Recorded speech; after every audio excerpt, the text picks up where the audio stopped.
Tonight, we'll explore the gentle wisdom of Zen Buddhism together. Not as complex philosophy or distant ideas, but as simple truths that have helped people find peace for centuries. Before we begin, feel free to share what time it is and where you're listening from. Zen Buddhism reminds us that life becomes easier when we stop fighting against it. When we release our grip on how things should be and open to how things are. When we let go of the constant effort to control everything and trust the natural flow of existence. The teachings we'll discover aren't about achieving something or becoming someone different. They're about recognizing what's already here. The peace you're looking for isn't far away. It's as close as this breath, this moment, right now. You don't need to do anything special tonight. Just listen with a quiet mind. Let the stories and teachings wash over you like gentle waves. Some will resonate deeply. Others will simply pass by. Both are perfectly fine. Take a slow, deep breath. Let your body settle into comfort. Let's begin this journey together. In Zen Buddhism, there's a teaching that seems backward at first. It says that the more we try to control life, the more it slips away from us. The tighter we grip, the less we actually hold. This isn't just philosophy. It's a practical observation about how life works. We spend so much energy trying to force outcomes, trying to make things happen exactly as we planned, trying to prevent anything from going wrong. We believe that if we just plan carefully enough, work hard enough, control tightly enough, we can make life bend to our will. This constant effort exhausts us. It creates tension in our bodies and anxiety in our minds. We become like someone trying to hold water in a clenched fist. The tighter we squeeze, the more slips through our fingers. But Zen offers a different way. It teaches us that true strength isn't found in gripping tighter. It's found in learning when to let go, in trusting the natural flow of things, in doing what we can with skill and care, then releasing what we cannot control. This is sometimes called effortless effort, or wu wei in Chinese, action without strain, movement without force. This doesn't mean giving up or becoming passive. It doesn't mean we stop caring or stop trying. It means understanding the difference between what's ours to influence and what belongs to the larger movement of life itself. When we learn this difference, something remarkable happens. Life becomes easier. We become more effective, not less. We find peace, not because everything goes our way, but because we've stopped fighting with reality. We've learned to work with the current instead of swimming against it. Let's explore a story that shows this truth. There was a farmer named Hiroshi who worked a plot of land in a valley surrounded by mountains. He had inherited this land from his father, who had received it from his father before him. 3 generations of farming wisdom lived in Hiroshi's memory. But Hiroshi was different from his father and grandfather. They had worked with a certain ease, accepting what each season brought. Hiroshi wanted more control. He wanted to guarantee success, to eliminate all uncertainty, to force the land to produce exactly what he planned. Each spring, Hiroshi would create detailed schedules for planting. He calculated the exact day each seed should go into the ground based on weather patterns he'd studied. He measured the precise depth for each type of crop. He determined the optimal spacing between plants down to the inch.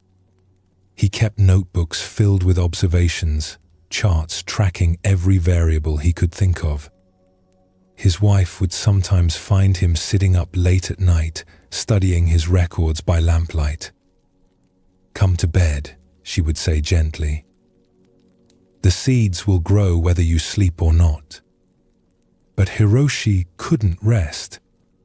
There was always something more to plan, something more to control. When the rains came too early or too late, Hiroshi would become anxious. This wasn't in his plan. He would check his fields multiple times each day, looking for problems, searching for anything that didn't match his expectations. His shoulders would tense. His jaw would clench. He carried a constant worry that something would go wrong.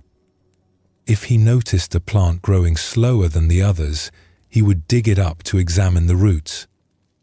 If the leaves looked slightly different from what his books described, he would apply treatments. He was constantly intervening, constantly adjusting, constantly trying to force the plants to grow according to his vision. His neighbor, an old farmer named Satoshi, would sometimes watch Hiroshi from across the fence. Satoshi worked his own land with a different approach. He planted his seeds with care, then trusted them to grow.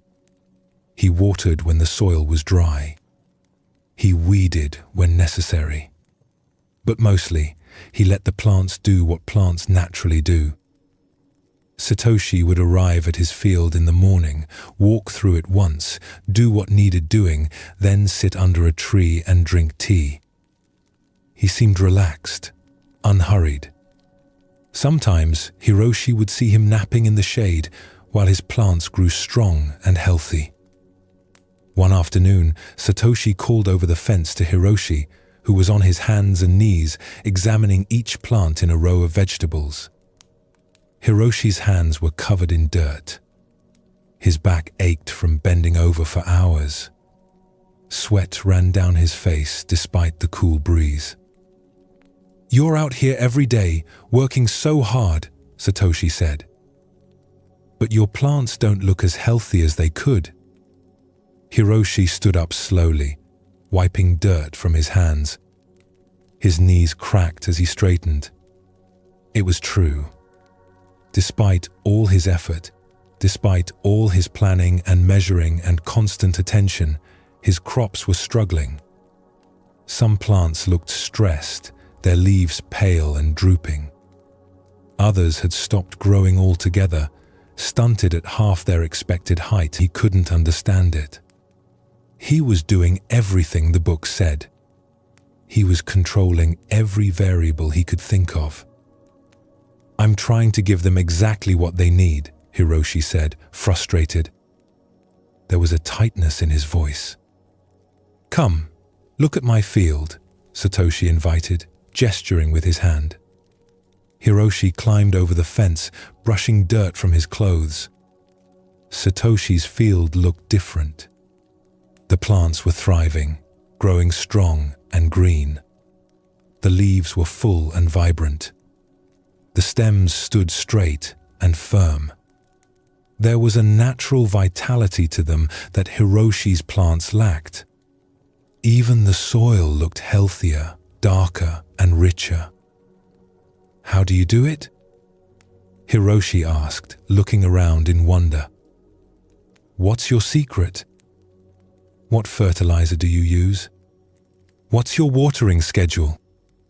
Satoshi smiled, his weathered face crinkling. "I don't try to control everything. I work with the land instead of forcing it. When I plant seeds, I put them in good soil and give them water. Then I trust them to grow. Plants know how to be plants. My job isn't to make them grow. My job is to provide good conditions and then get out of the way. But what about all the things that can go wrong?" "Things do go wrong sometimes," Satoshi admitted. "A storm comes. A dry spell happens. Insects arrive.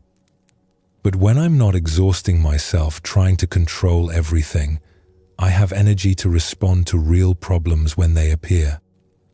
And the plants, when they're not constantly disturbed, become stronger. They develop deep roots.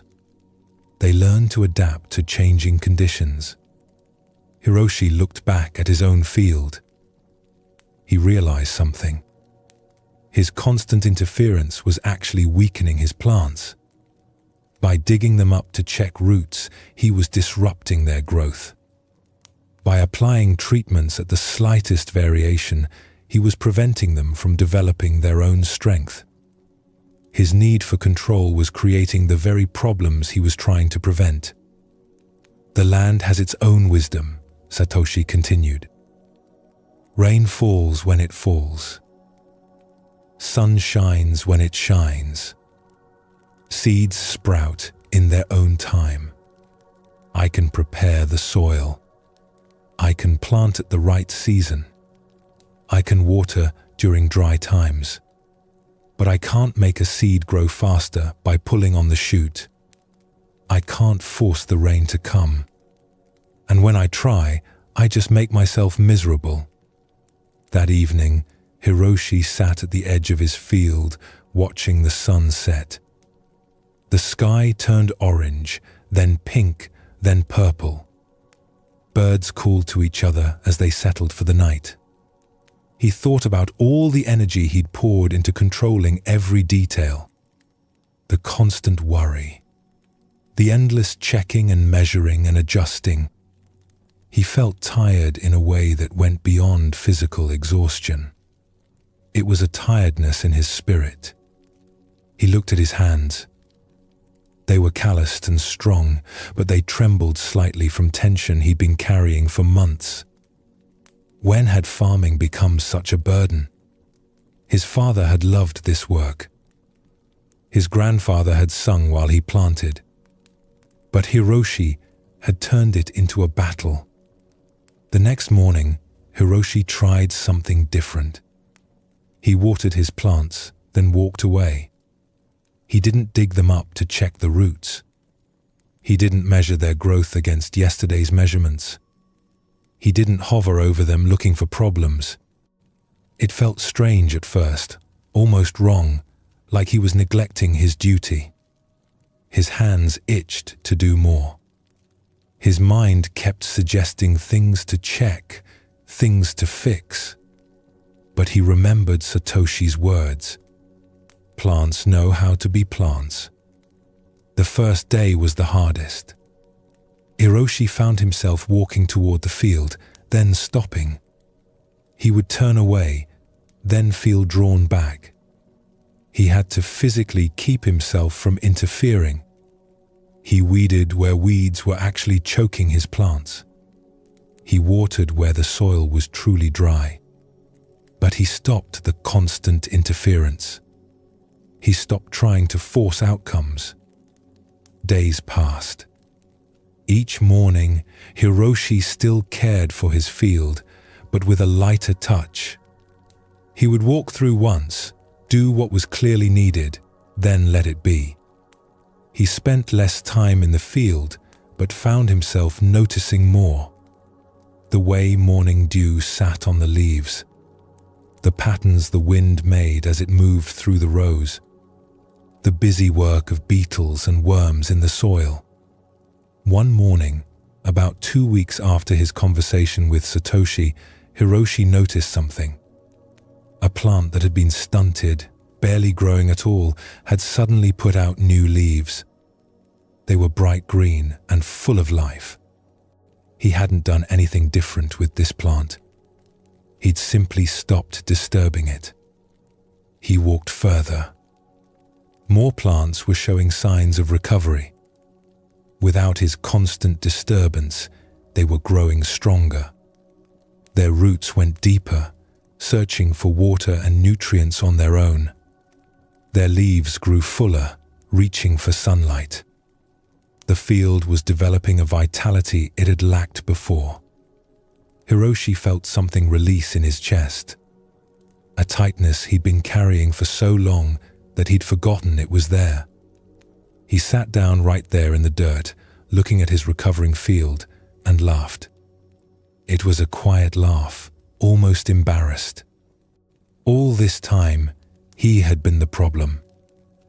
One morning, Satoshi called over the fence again. "Your field looks good now." Hiroshi smiled. "I'm learning to work with it instead of against it. I'm learning that my need for control was the biggest problem of all." As the season progressed, Hiroshi's harvest was the best he'd ever had. Not because he'd controlled everything perfectly, but because he'd learned when to act and when to trust.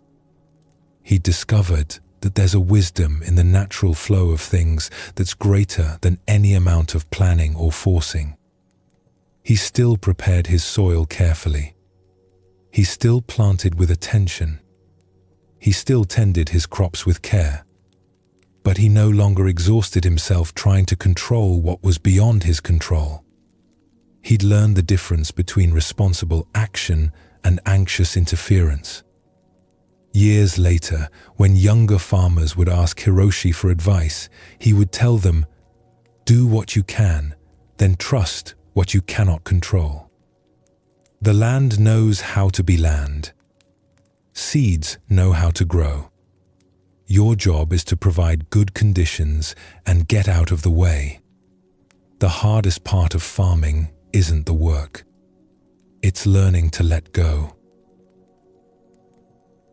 In Zen Buddhism, this story points to a fundamental truth about the nature of control. We often believe that more effort means more control, and more control means better outcomes. But this isn't always true.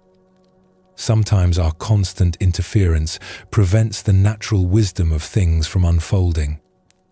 The Buddha taught that suffering often comes from our attachment to outcomes. We want things to be a certain way, and we fight against reality when it doesn't match our expectations. Hiroshi suffered not because his field was difficult, but because he couldn't accept the natural uncertainty of farming. His resistance to what he couldn't control created more problems than the actual conditions ever did. Zen practice teaches us to recognize where our effort is helpful and where it becomes interference.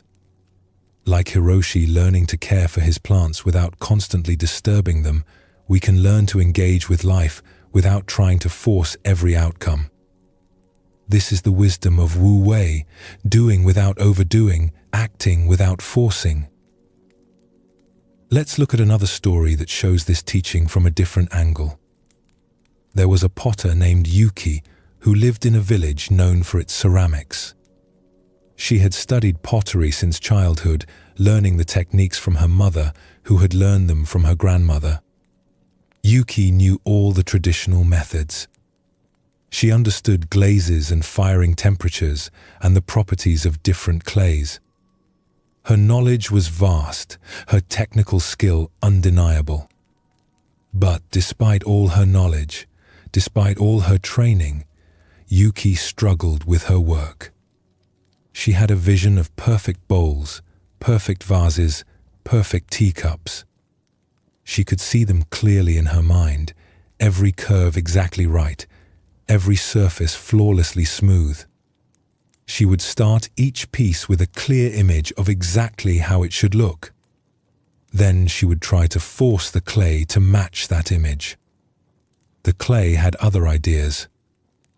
Pottery, Yuki was learning, involves many things beyond the potter's control. The clay itself has a nature. Some batches are more pliable, others more resistant. The moisture content varies from day to day. The kiln temperature fluctuates despite careful monitoring.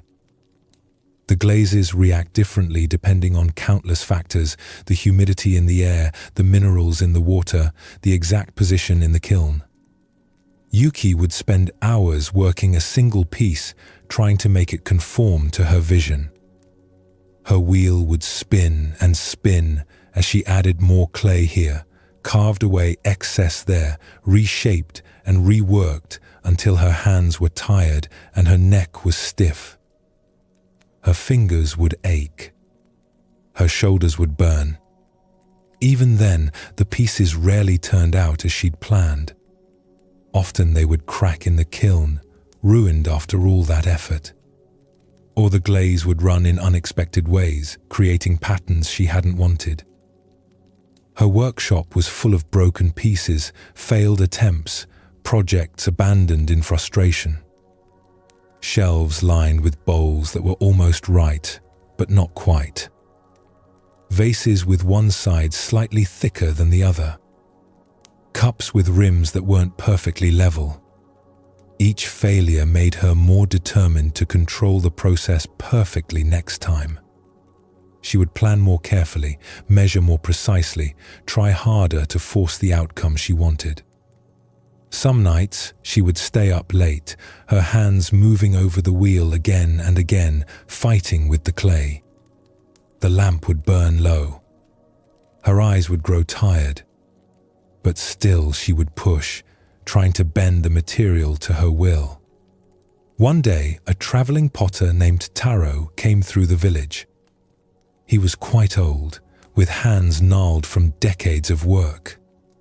He carried a pack of pottery pieces to sell. When Yuki saw them, she was amazed. Each piece was beautiful, but not in a perfect way. They had an organic quality, as if they had grown rather than been made. The glazes flowed in natural patterns. The shapes had a vitality that her own work lacked. "How do you make such beautiful pieces?" Yuki asked. Taro smiled. "I don't make them. The clay and I make them together. I don't understand." "Come, let me show you." Taro asked if he could use her wheel. Yuki agreed, curious to watch him work. She expected to see some special technique, some secret method she'd been missing. But Taro's approach was surprisingly simple. He took a lump of clay and placed it on the wheel. His movements were unhurried, almost casual. As the wheel began to spin, his hands touched the clay gently. Not grabbing or forcing, just touching, feeling. He seemed to be listening to it with his fingers. His eyes were half closed in concentration. Yuki watched his hands closely. They moved with a lightness she'd never seen before. No tension in the fingers. No gripping or pushing. "This clay is soft today," he said after a moment. "It wants to be something with curves." He began shaping a bowl, following what the clay seemed to want rather than imposing a predetermined form. His hands moved in response to what he felt, adjusting as the clay responded. The bowl rose on the wheel, growing taller. Yuki expected him to force it into a specific shape, but instead he seemed to be having a conversation with the material. When the clay wanted to curve outward, he allowed it. When it wanted to thin, he supported that movement. When the clay resisted in one direction, Taro didn't force it. He adjusted his approach, working with what the clay was offering. His hands moved with confidence, but without tension. He was guiding the clay, but also letting it guide him. It was like watching a dance where both partners led and followed at the same time. "You see," Taro explained as he worked, "clay has a nature. It's not an enemy to conquer. It's a partner to dance with. When I feel what the clay wants to do, I can work with that desire. The piece becomes stronger because it follows the natural grain and character of the material." Yuki had never thought of it this way. She had always seen the clay as something to be mastered, controlled, forced into the right form. The idea that it had desires, that it wanted to be something, was completely new. Yuki watched closely. She saw how Taro's touch was firm, but not forceful. How he responded to what was happening rather than trying to control every moment. When an unexpected curve appeared, he incorporated it into the design rather than fighting to eliminate it. After Taro shaped the basic form, he stepped back. "Now the clay needs to rest," he said. "It needs time to firm up a bit before I can refine it. If I keep working it while it's this soft, I'll just create problems." Yuki usually hated this waiting period. She wanted to keep working, keep controlling, keep making progress. But Taro seemed content to let the clay be. The next day, Taro returned to the piece. The clay had stiffened overnight.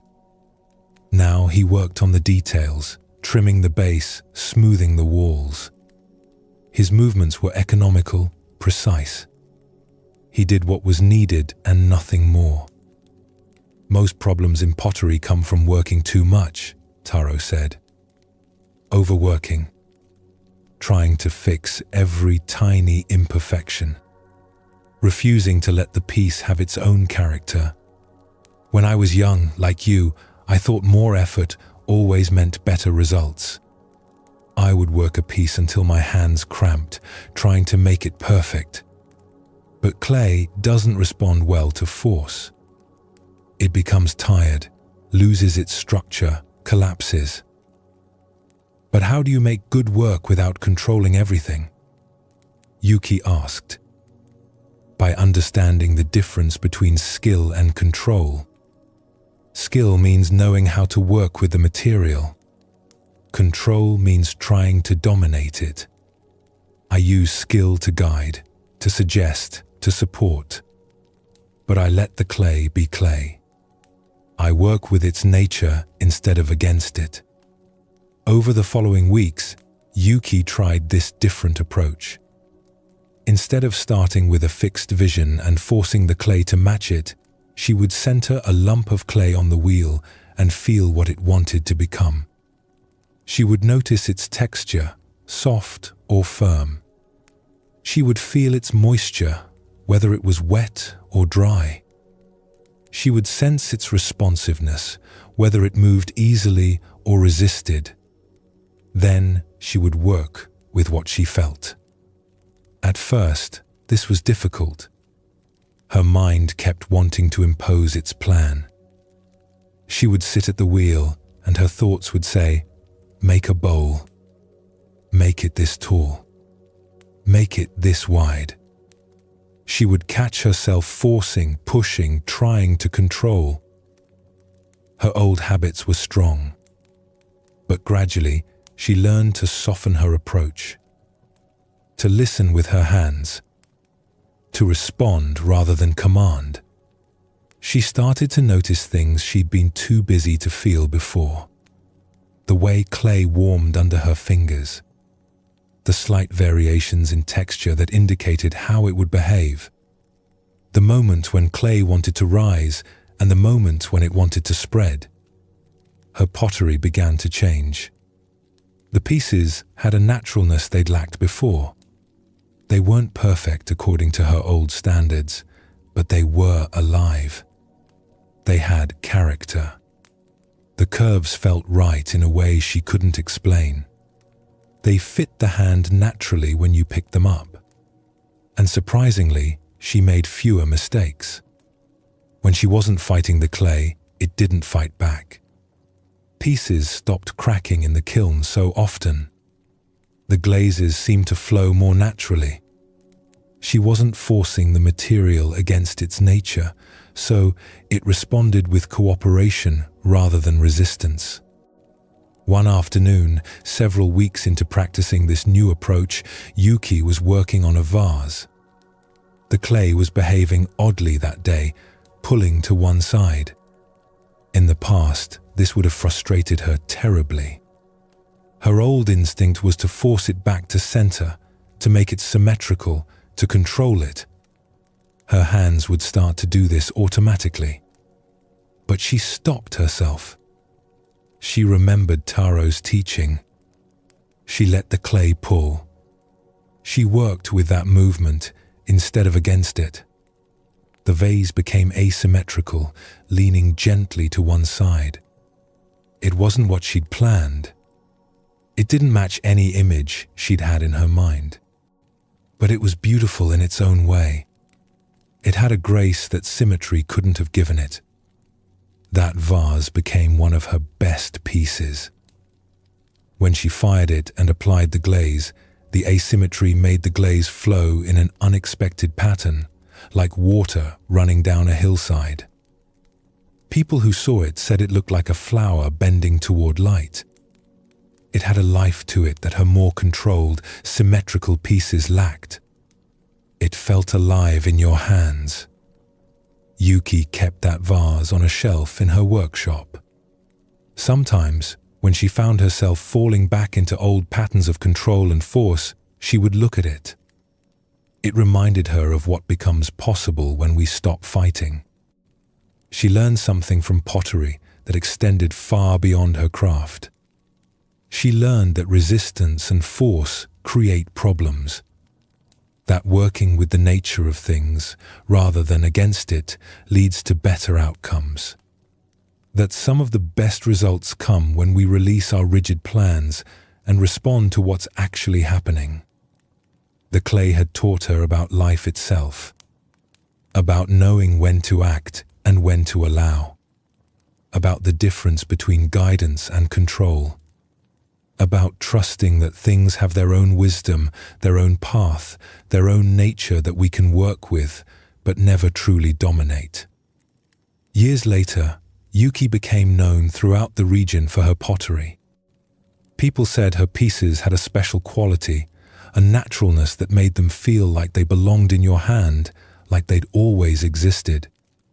When young potters came to study with her and asked her secret, she would take them to her wheel.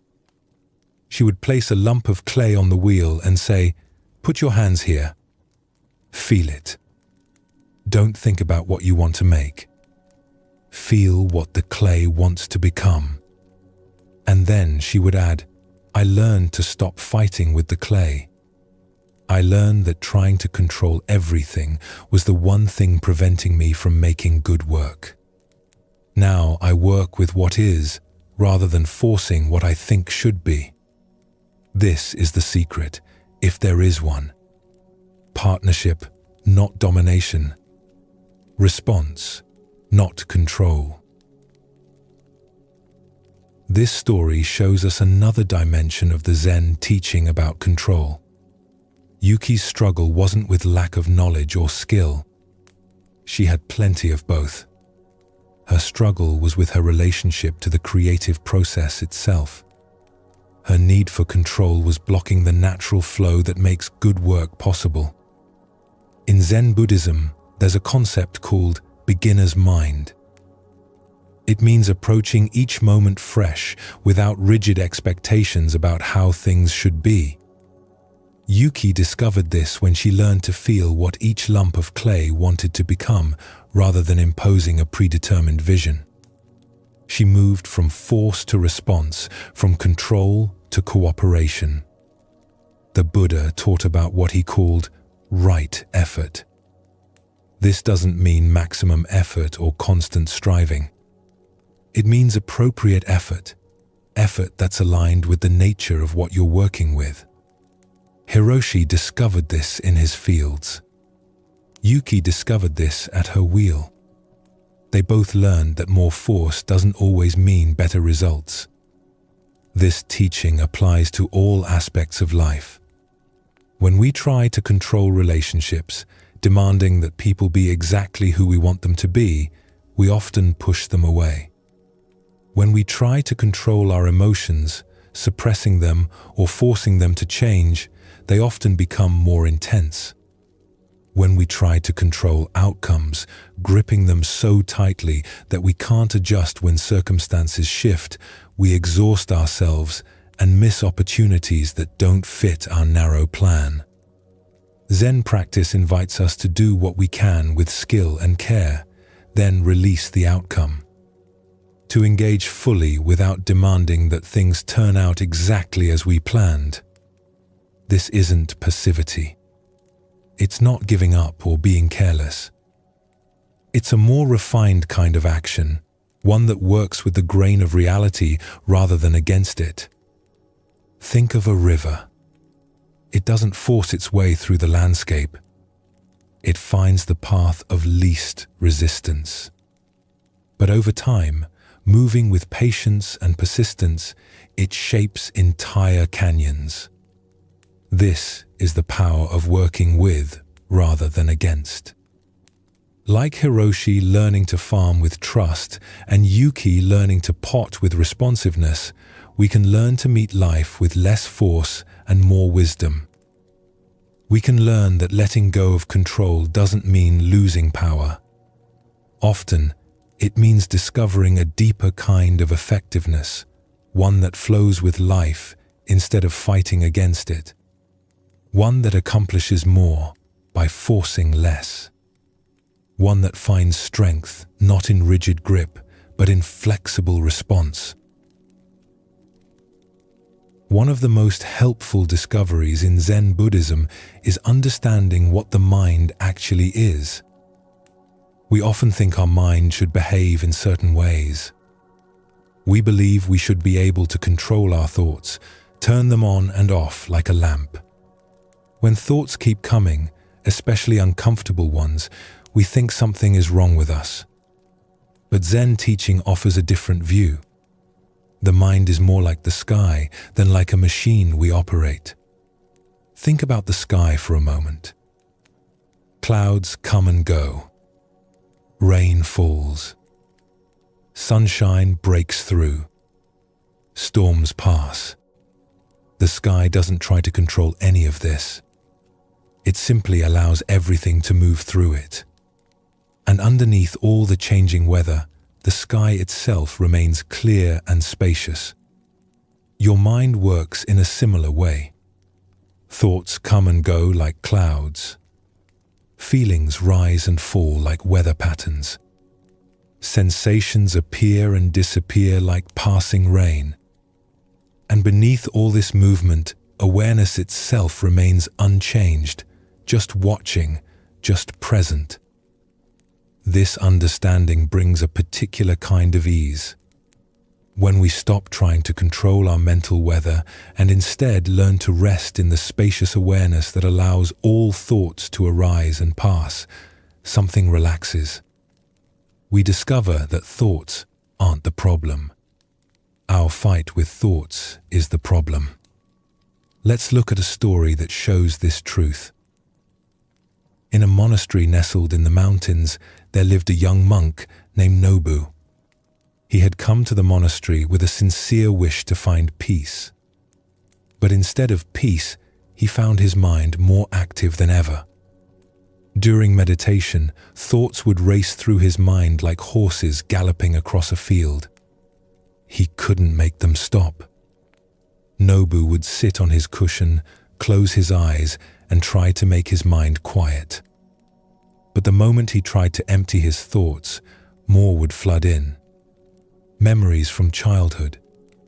Worries about whether he was doing meditation correctly. Plans for the day ahead. Judgments about other monks. Random images and sounds and fragments of conversations. His mind felt like a busy marketplace, full of noise and movement. This troubled Nobu deeply. He believed that meditation meant having no thoughts at all. He had heard stories of masters who could sit for hours in perfect mental stillness. He wanted to be like them, but his mind refused to cooperate.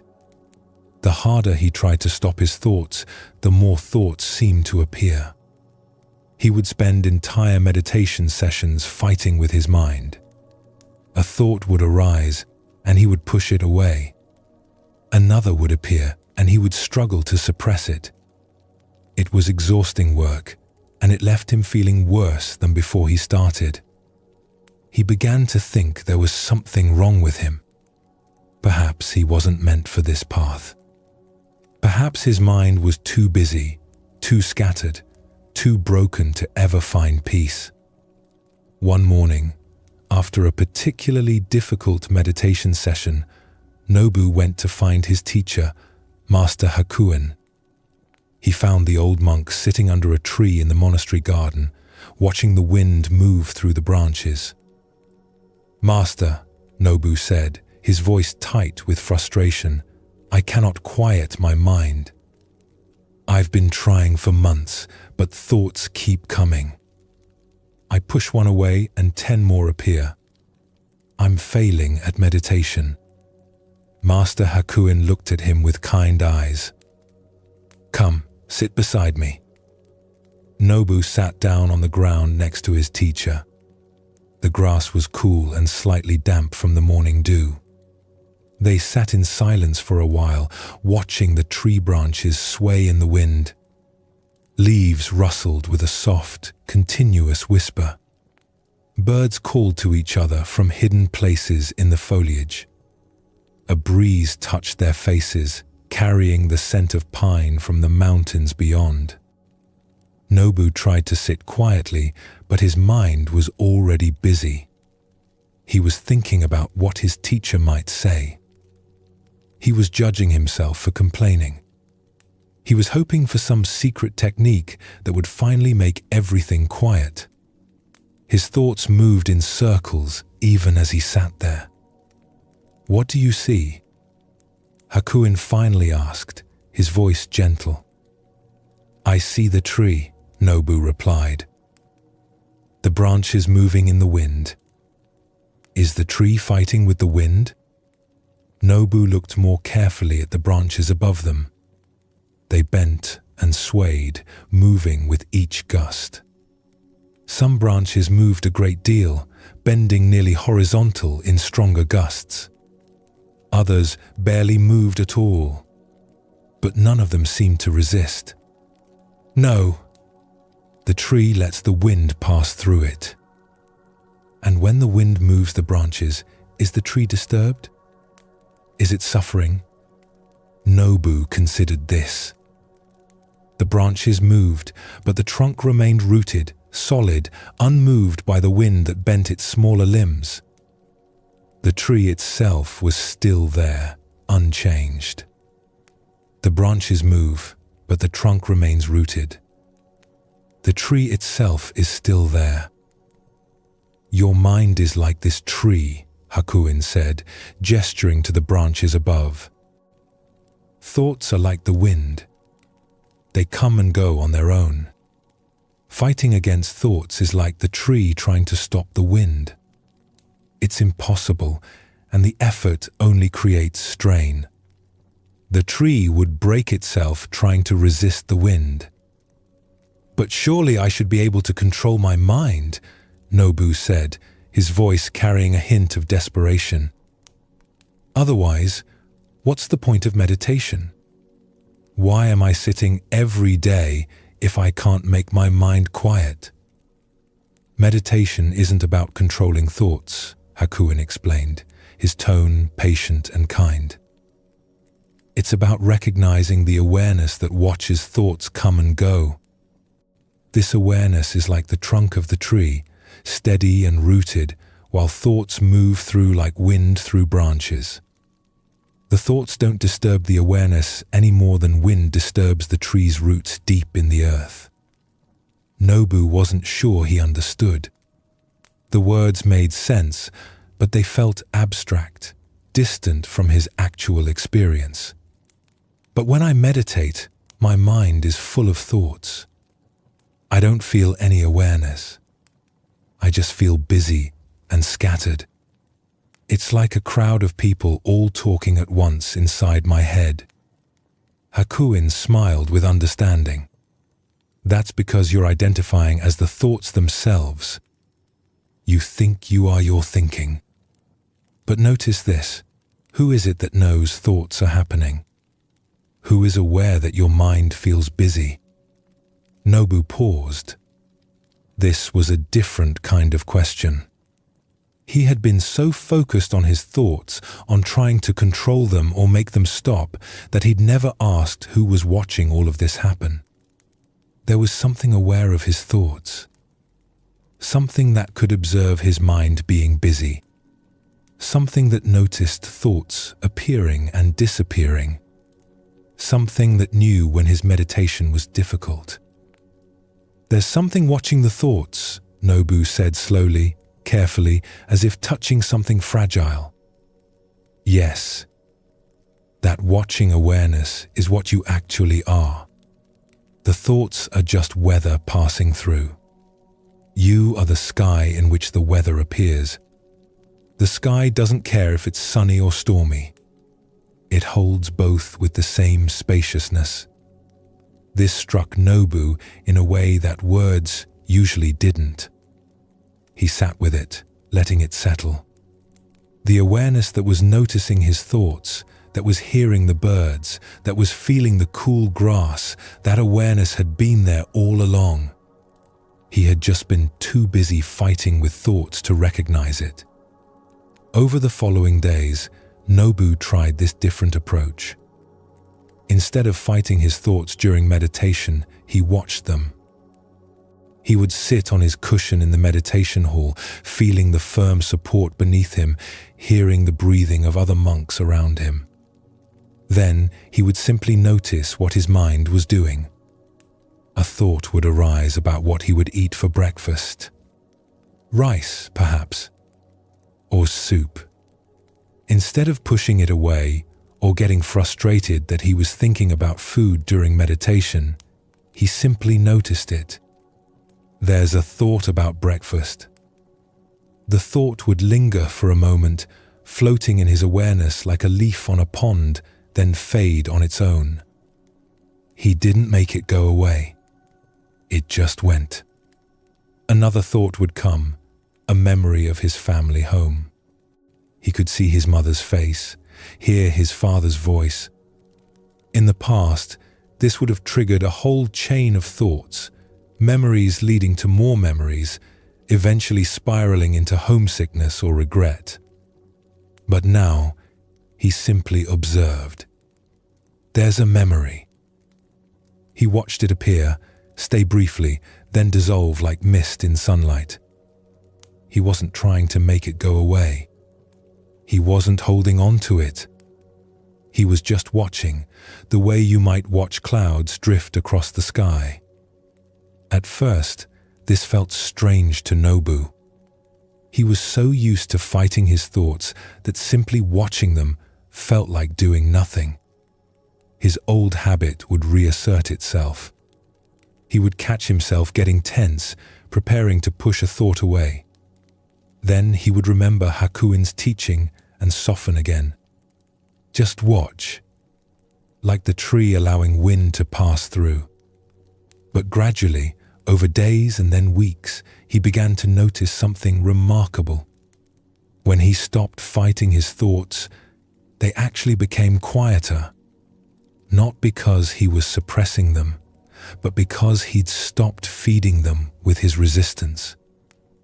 It was as if his effort to force stillness had been creating the very agitation he was trying to stop. His fighting had been like throwing rocks into a pond, then wondering why the water wouldn't settle. One morning, during meditation, a difficult memory arose. It was something he had felt ashamed about for years, a time when he had been unkind to a younger brother. In the past, Nobu would have immediately tried to push it away, creating an internal battle that could last the entire meditation session and sometimes longer. The memory was uncomfortable, and his instinct was to reject it, to make it disappear. This time, he simply watched the memory appear. He felt the uncomfortable feelings that came with it, a tightness in his chest, a warmth in his face.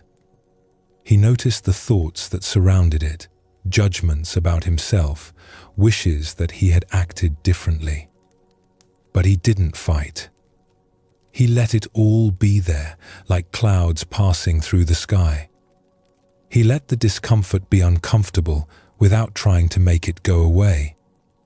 The memory stayed for a moment, and then, without any effort on his part, it dissolved on its own.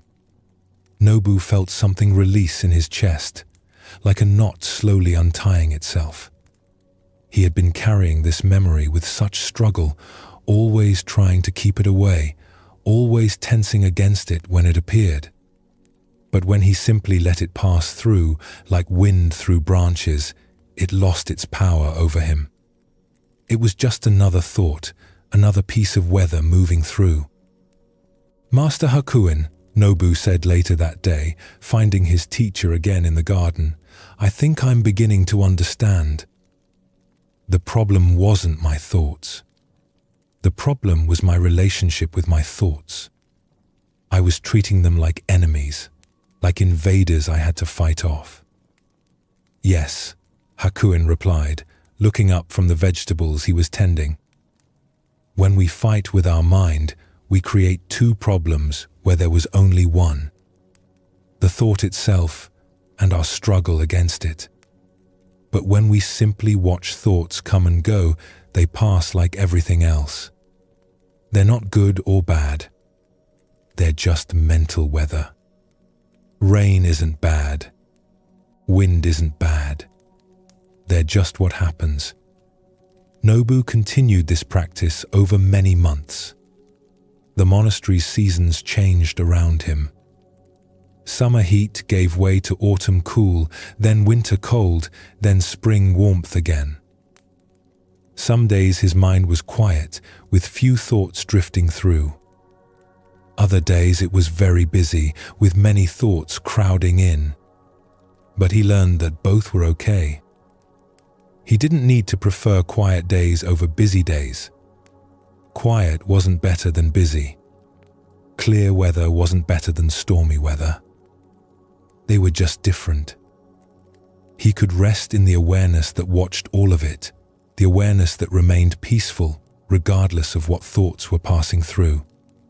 This awareness was always there, steady and unchanging, like the deep water beneath ocean waves.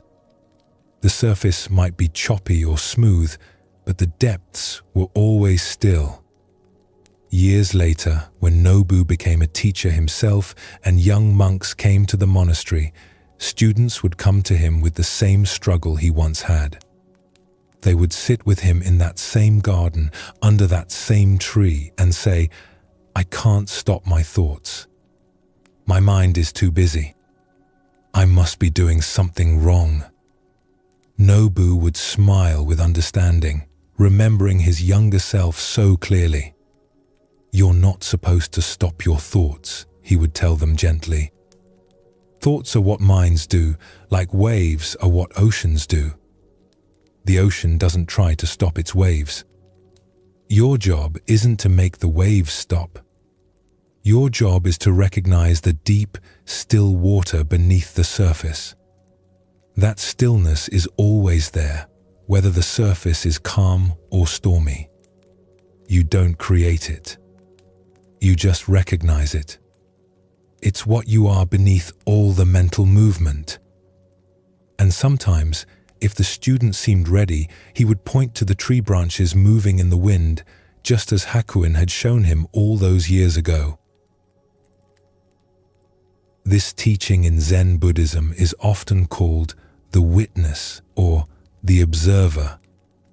It's the recognition that we are not our thoughts. We are the awareness in which thoughts appear. This might seem like a small distinction, but it changes everything. When we believe we are our thoughts, we take them very seriously. If an anxious thought appears, we become anxious.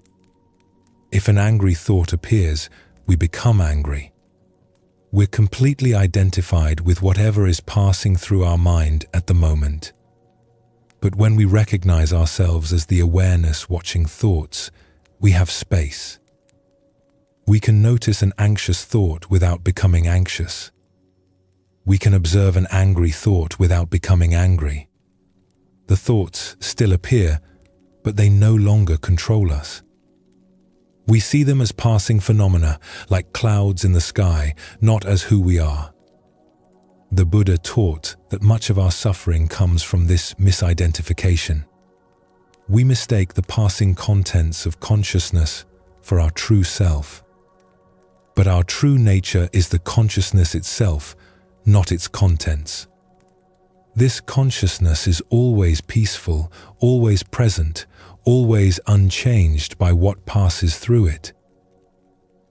Let's look at another story that explores this teaching from a different angle. There was a wealthy merchant named Takeshi who lived in a bustling town near the coast. His business was successful, dealing in fine silk and tea from across the sea. His family was healthy, a wife and 3 children who wanted for nothing. By all appearances, he had everything a person could want. His house was large and well furnished. His reputation was solid. People respected him. But Takeshi was not at peace. His mind never stopped. From the moment he woke until the moment he finally fell into exhausted sleep, his thoughts raced. He would plan his next business deal while eating breakfast, barely tasting the food in his mouth. He would review yesterday's conversations while walking through town, not seeing the people he passed or hearing their greetings. He would worry about future problems while spending time with his children, sitting beside them but not truly present. His mind was always somewhere else, always busy, always moving to the next thing before finishing with the current thing. Even when he tried to enjoy quiet moments, his mind would fill them with chatter. Sitting in his garden, which his wife had carefully tended to be a place of peace, instead of appreciating the flowers, he would think about which merchants might visit tomorrow, what prices they might offer, how he should negotiate. Listening to music, instead of hearing the notes, instead of letting the melody move through him, he would plan his responses to potential business questions. His mind narrated everything, commented on everything, analyzed everything, judged everything. There was never a moment of simple, quiet presence. Never a moment when he was just there, just experiencing, just being. This constant mental activity exhausted Takeshi in a way that physical work never did. He felt like he was always working, even when his body was at rest. When he lay down at night, his body would be tired, but his mind would keep spinning, replaying the day's conversations, planning tomorrow's meetings, worrying about things that might or might not happen. His shoulders carried a permanent tension bunched up near his ears. His jaw was often clenched, sometimes so tight that his teeth would ache. He slept poorly, waking frequently with thoughts already racing, as if his mind had been working even while he slept. One day, a traveling monk came through town. His name was Genzo, and he was known for his understanding of the mind. People spoke of how peaceful he seemed, how present he was when you talked to him. Takeshi invited him to his house, hoping the monk might have some wisdom to offer, some technique or practice that could finally quiet his restless thoughts. They sat together in Takeshi's garden under a wooden pavilion. The afternoon sun filtered through the trees, casting moving shadows on the ground. A small fountain bubbled nearby, water flowing over smooth stones. It should have been peaceful. But Takeshi's mind was already racing. Takeshi immediately began asking questions, his words tumbling out quickly. How do I make my mind quiet? How do I stop all this thinking? My mind never rests. It's always busy, always planning, always worrying. Even now, sitting here with you, I'm thinking about a meeting I have tomorrow, a shipment that should arrive. Nothing works. Genzo listened with a slight smile, his face calm and open. He didn't seem rushed or disturbed by Takeshi's urgency. When Takeshi finished his rapid questions, the monk was quiet for a long moment. He looked at the garden, at the trees moving gently in the breeze, at the water flowing in the fountain.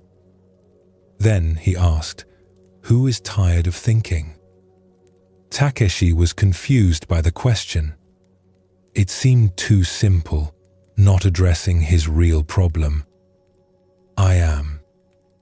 I'm tired of it. My mind exhausts me with its constant activity. And this I that is tired of thinking, is it thinking right now? Of course.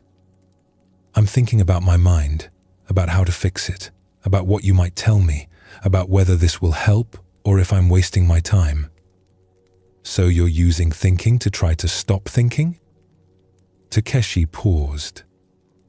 He hadn't thought about it that way, but it was true. He was thinking about thinking. Using thoughts to fight thoughts. Creating more mental activity in his effort to stop mental activity.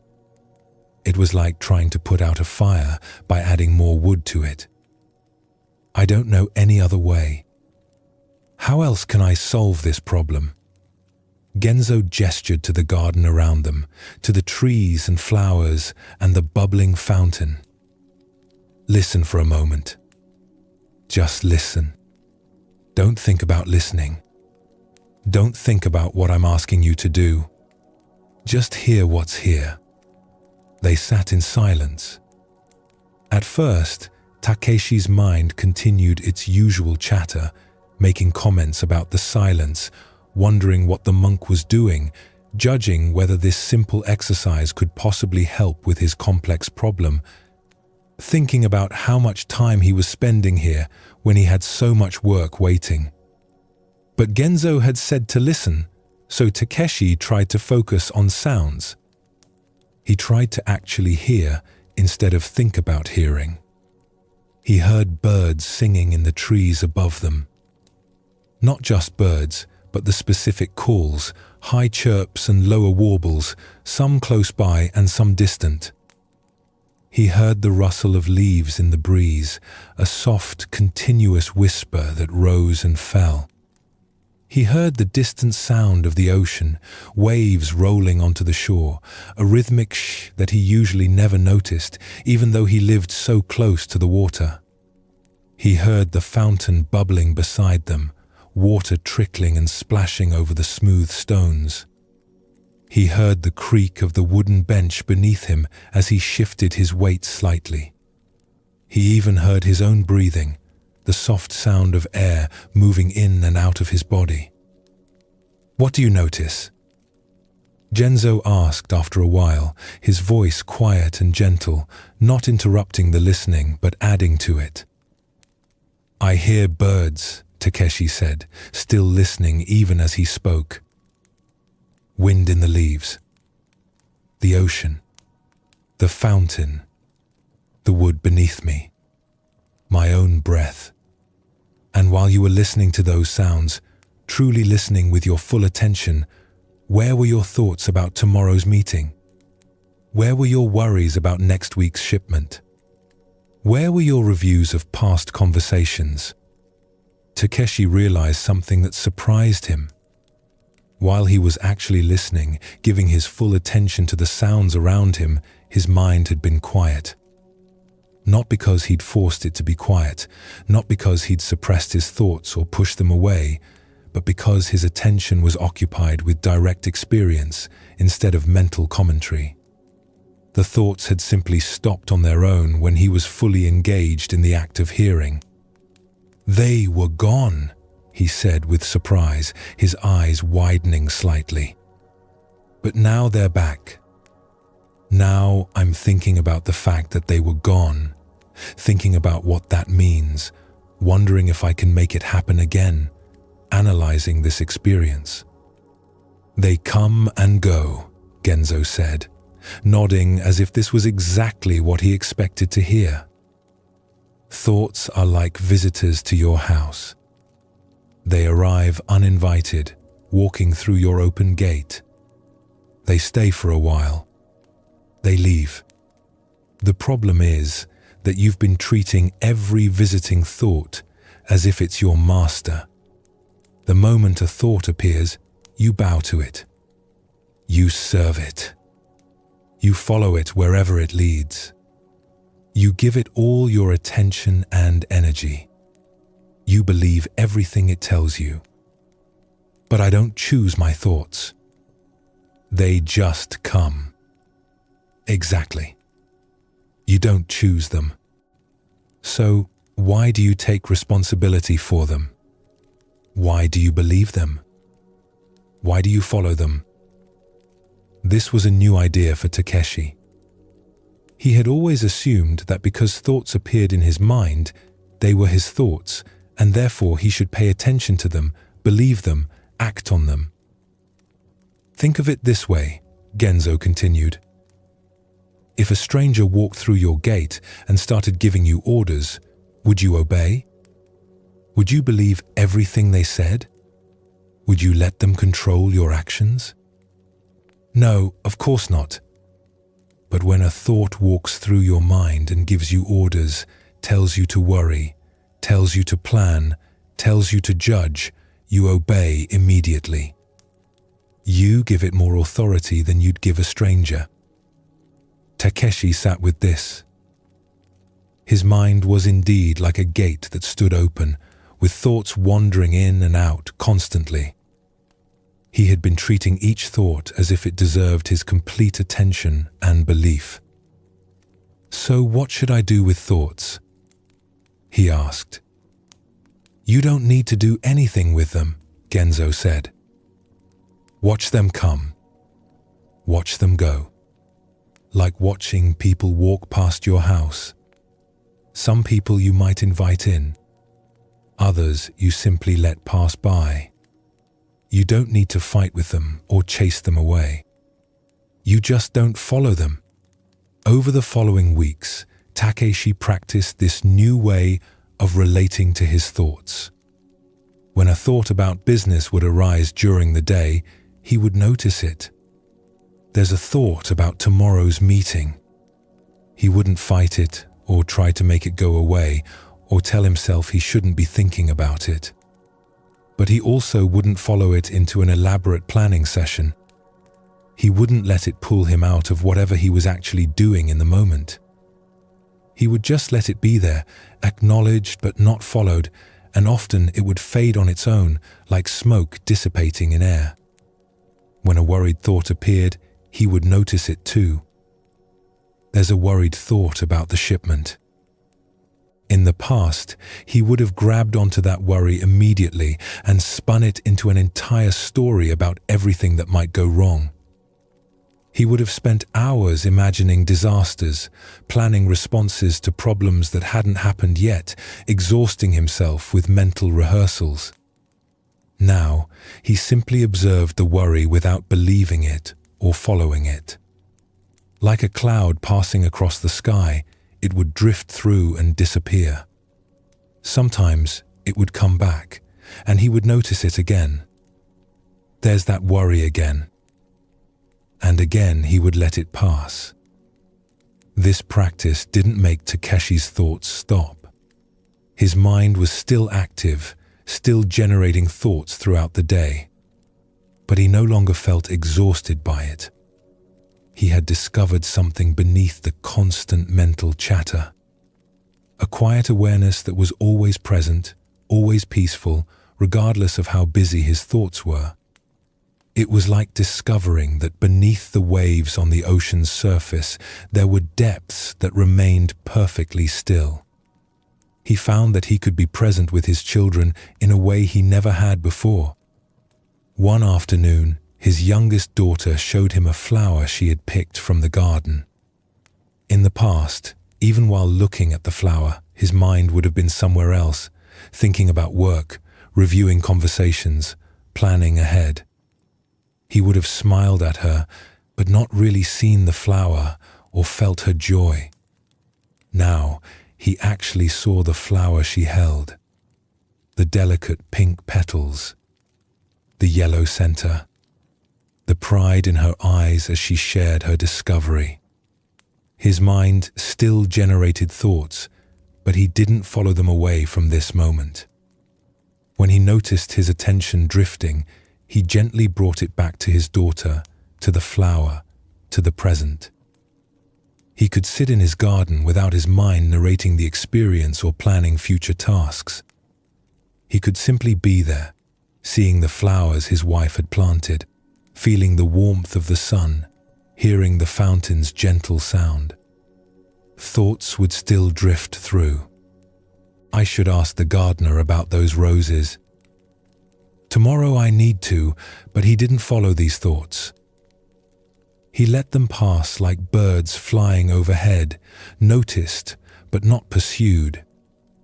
He could listen to music and actually hear it, not just have it playing in the background while his mind raced through other matters.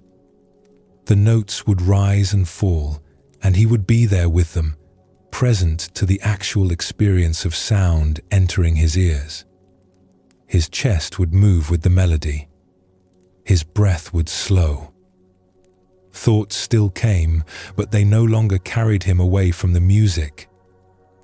One evening, several weeks into this practice, he sat in his garden as the sun set behind the mountains in the distance. The sky turned from blue to orange to pink to purple, colors shifting moment by moment. His mind was relatively quiet, though not completely empty. A few thoughts drifted through, lazy and slow. Plans for tomorrow's meeting with a tea merchant. A memory from earlier in the day when he had laughed with his wife. A passing worry about a business matter that needed attention next week. But Takeshi didn't get caught up in any of them. He simply sat on the wooden bench his father had built years ago, aware of the thoughts, but not following them. Aware of the sunset painting the sky. Aware of the cool evening air on his skin. Aware of the peace that existed whether thoughts were present or not. The thoughts were like fish occasionally breaking the surface of a still pond. They appeared, created a small ripple, then disappeared back into the depths. The pond's fundamental stillness remained undisturbed. He realized something in that moment. For the first time in years, he felt truly at rest. Not because his mind was empty, but because he'd found the space that held both thoughts and silence with equal ease. He was no longer fighting, no longer exhausted, just present, just aware, just here. Genzo visited again a few months later, passing through town on his travels. Takeshi invited him to the garden again, and they sat on the same bench where they had first talked. "How is your mind?" Genzo asked, his eyes warm with genuine curiosity, not just a polite question. Takeshi smiled, a real smile that reached his eyes. "Still busy sometimes. Still quiet sometimes. Some days there are many thoughts. Other days there are fewer. But I've learned something important. The busyness or quietness of my mind doesn't matter as much as I thought it did. What matters is that I've found the space in which busy and quiet both appear. That space is always peaceful. It doesn't change whether thoughts are rushing or calm." "Yes," Genzo said, nodding with satisfaction. "You've discovered what Zen calls your original nature. The nature you had before you learned to identify with thinking.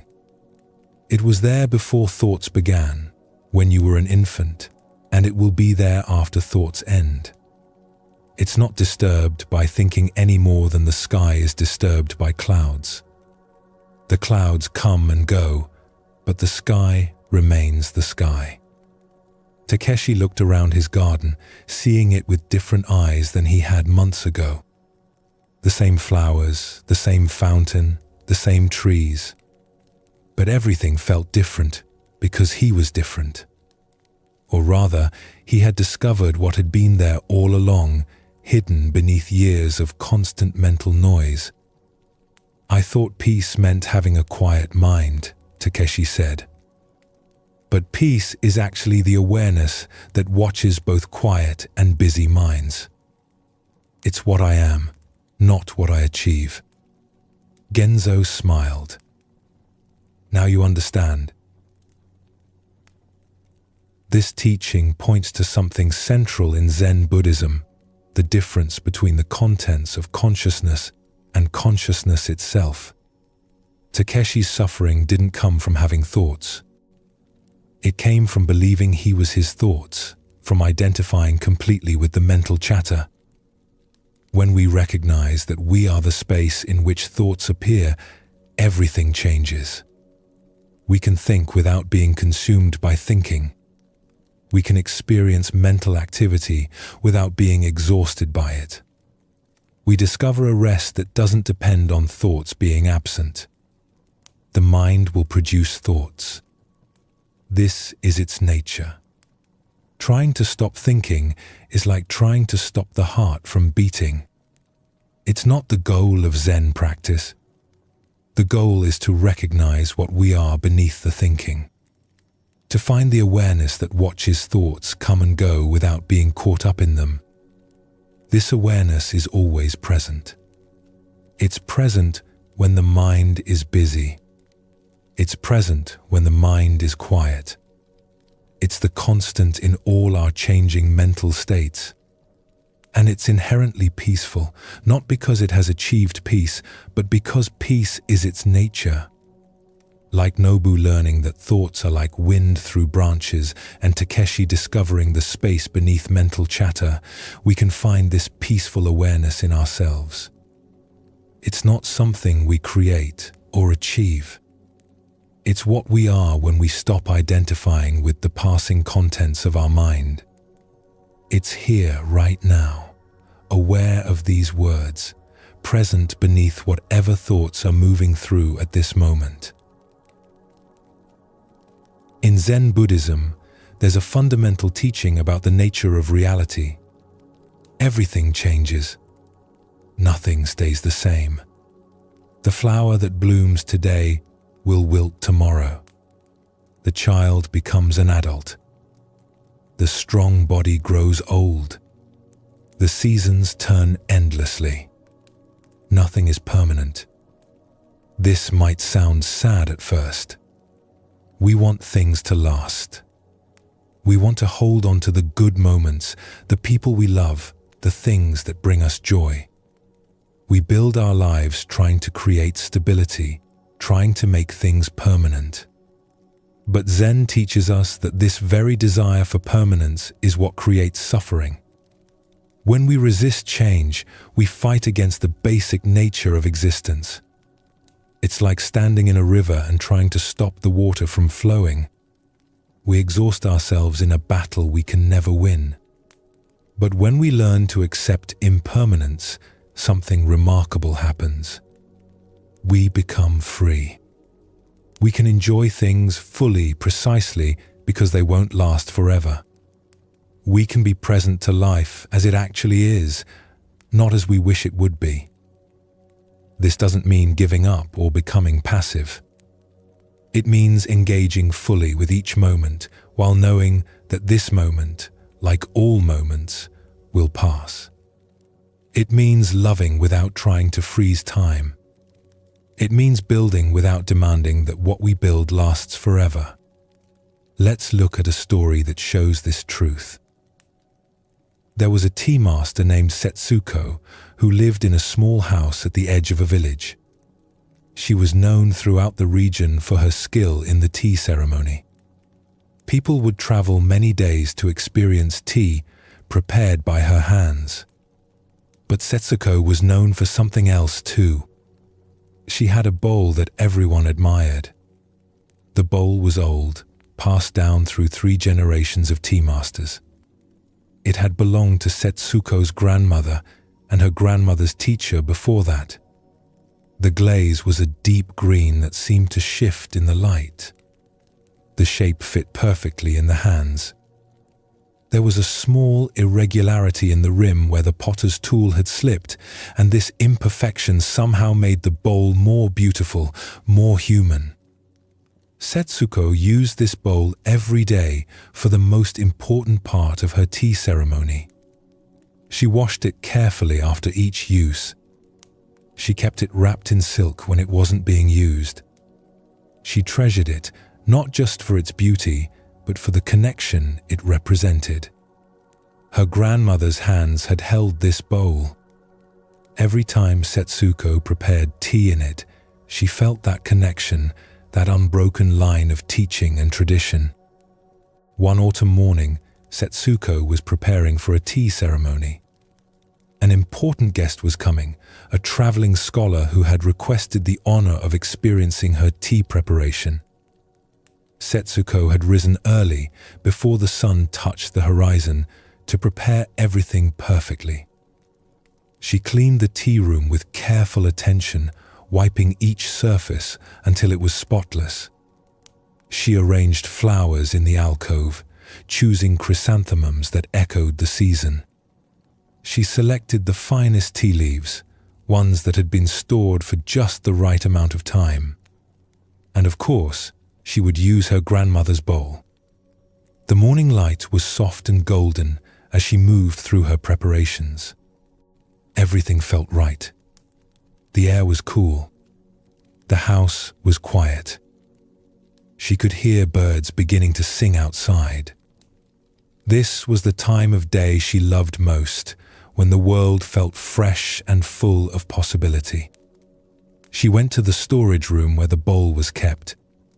She unwrapped it from its silk covering, feeling the familiar weight in her hands. The green glaze caught the morning light beautifully. She held it for a moment, as she often did, thinking of her grandmother. She could almost feel the older woman's presence, her patient teaching, her steady hands guiding Setsuko's learning. As she carried the bowl from its storage place to the tea room, she moved through the corridor with care. She had walked this path thousands of times.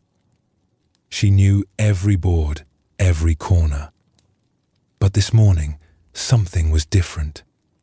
Perhaps her mind was already moving ahead to the ceremony.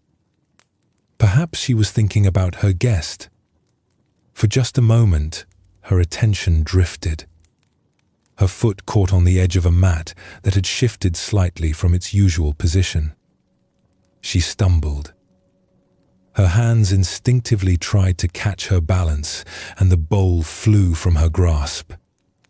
It seemed to move through the air in slow motion, turning slowly, gracefully almost, the green glaze catching the morning light one last time. Then it hit the wooden floor. The sound was sharp and final, echoing through the quiet house. The bowl shattered into many pieces, fragments scattering across the polished wood. Setsuko stood frozen, staring at the destruction. Her breath stopped in her chest. The green glaze was now on a dozen separate shards, each piece reflecting light, but no longer whole. The beautiful shape that had fit so perfectly in hands was destroyed beyond recognition. 3 generations of care, 3 generations of teaching and tradition ended in a single moment of inattention, of clumsiness. Her throat tightened. Her eyes burned with tears that she tried to hold back, but they came anyway, spilling down her cheeks. She felt a pain in her chest that was almost physical, as if something inside her had broken along with the bowl. She knelt down slowly, her legs feeling weak, and began to pick up the pieces. Her hands trembled as she gathered each fragment, treating them with the same care she had shown the whole bowl. She found the piece with the small irregularity in the rim that she had loved so much. That tiny imperfection that had made the bowl feel alive, feel human. Now it was just a broken shard, sharp at the edges. She held it in her palm and felt the weight of loss settle into her chest like a stone. The guest would arrive soon. She should prepare another bowl. She should continue with the ceremony. Her mind told her these things, but her body couldn't move. She sat there among the broken pieces, feeling the pain of losing something precious, something irreplaceable. This wasn't just a bowl. It was a connection to her grandmother, to her lineage. to everything she valued about the tea ceremony. There was a soft sound at the door, gentle footsteps on the wooden floor. Setsuko looked up to see an old woman standing there.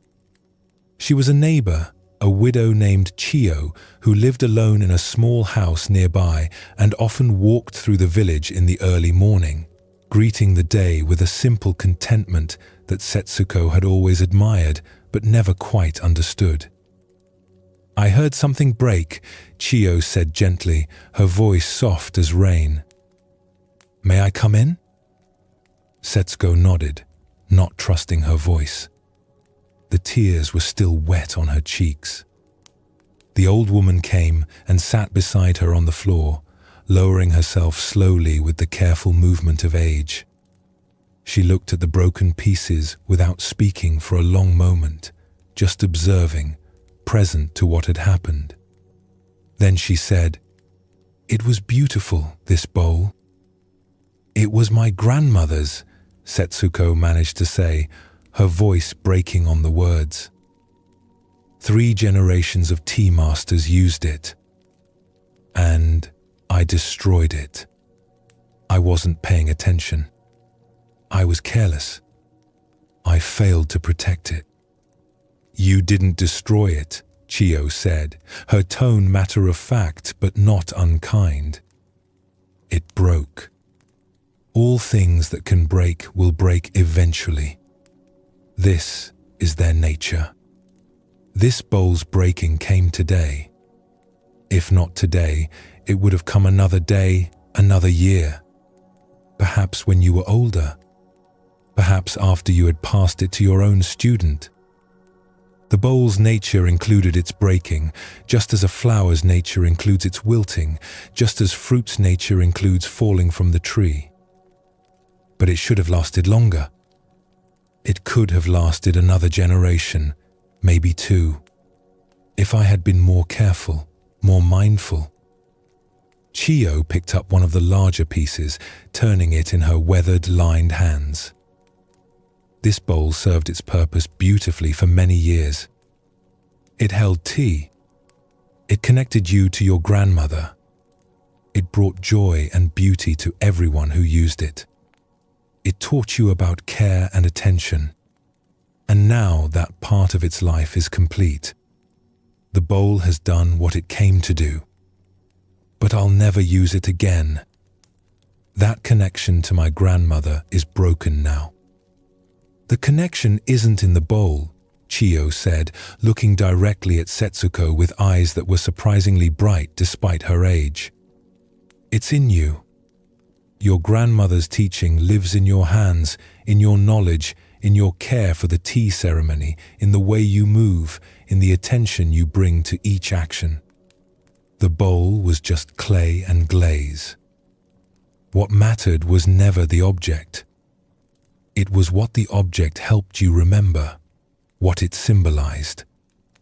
And that hasn't broken." Setsuko looked down at the fragments in her hands. She realized something that made her chest tighten in a different way. She had been treating the bowl as if it would last forever. She had been careful with it, yes, but she had also been taking it for granted in a way. She had assumed it would always be there. She had thought she would use it for many more years, perhaps decades. She had never truly appreciated its temporary presence in her life. She had used it every single day, but had she really seen it? Had she truly appreciated each moment with it? "I never really saw it," she said quietly, the understanding settling into her like morning dew. "I used it every day, but I never truly saw it. I was always thinking ahead to the next ceremony, the next guest, the next season. I never stopped to appreciate that this bowl, this moment of using it, was precious exactly because it wouldn't last forever. I thought I had time. I thought it would always be there." The old woman smiled, a gentle expression that held understanding without judgment. "Now you understand something important. When we know something won't last forever, we can truly appreciate it. The flower is precious because it will wilt. The tea is savored because it will be drunk. The moment is beautiful because it will pass. If the cherry blossoms lasted all year, would we travel to see them? Would we sit beneath them and feel moved by their beauty? We treasure things precisely because they're temporary. Setsuko's guest arrived later that morning.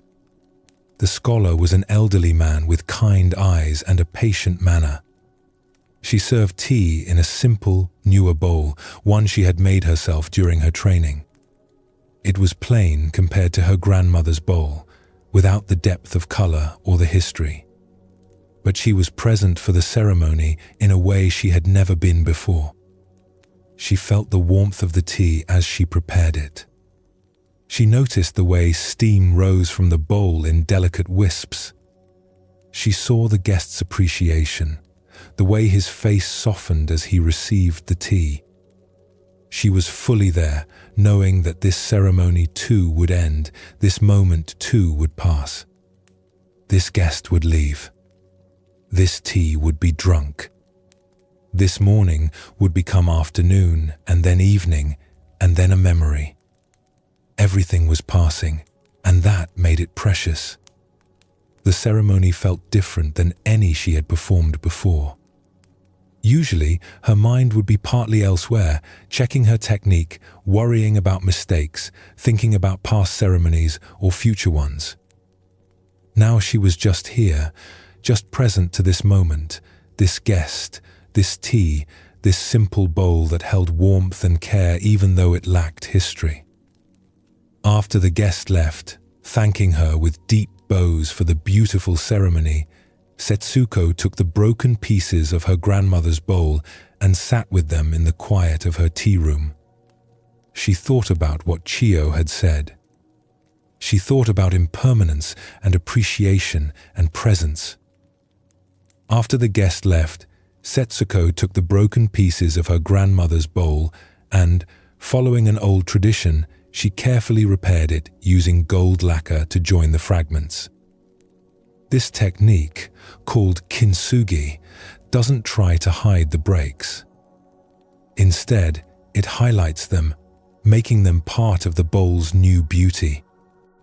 When she finished, the bowl was changed. The gold lines traced across its surface showed exactly where it had broken. But these lines made it more beautiful than before. The bowl now told a story. It showed its breaking and its healing. It showed that broken things can become whole again, not by pretending they were never broken, but by incorporating the breaking into their beauty.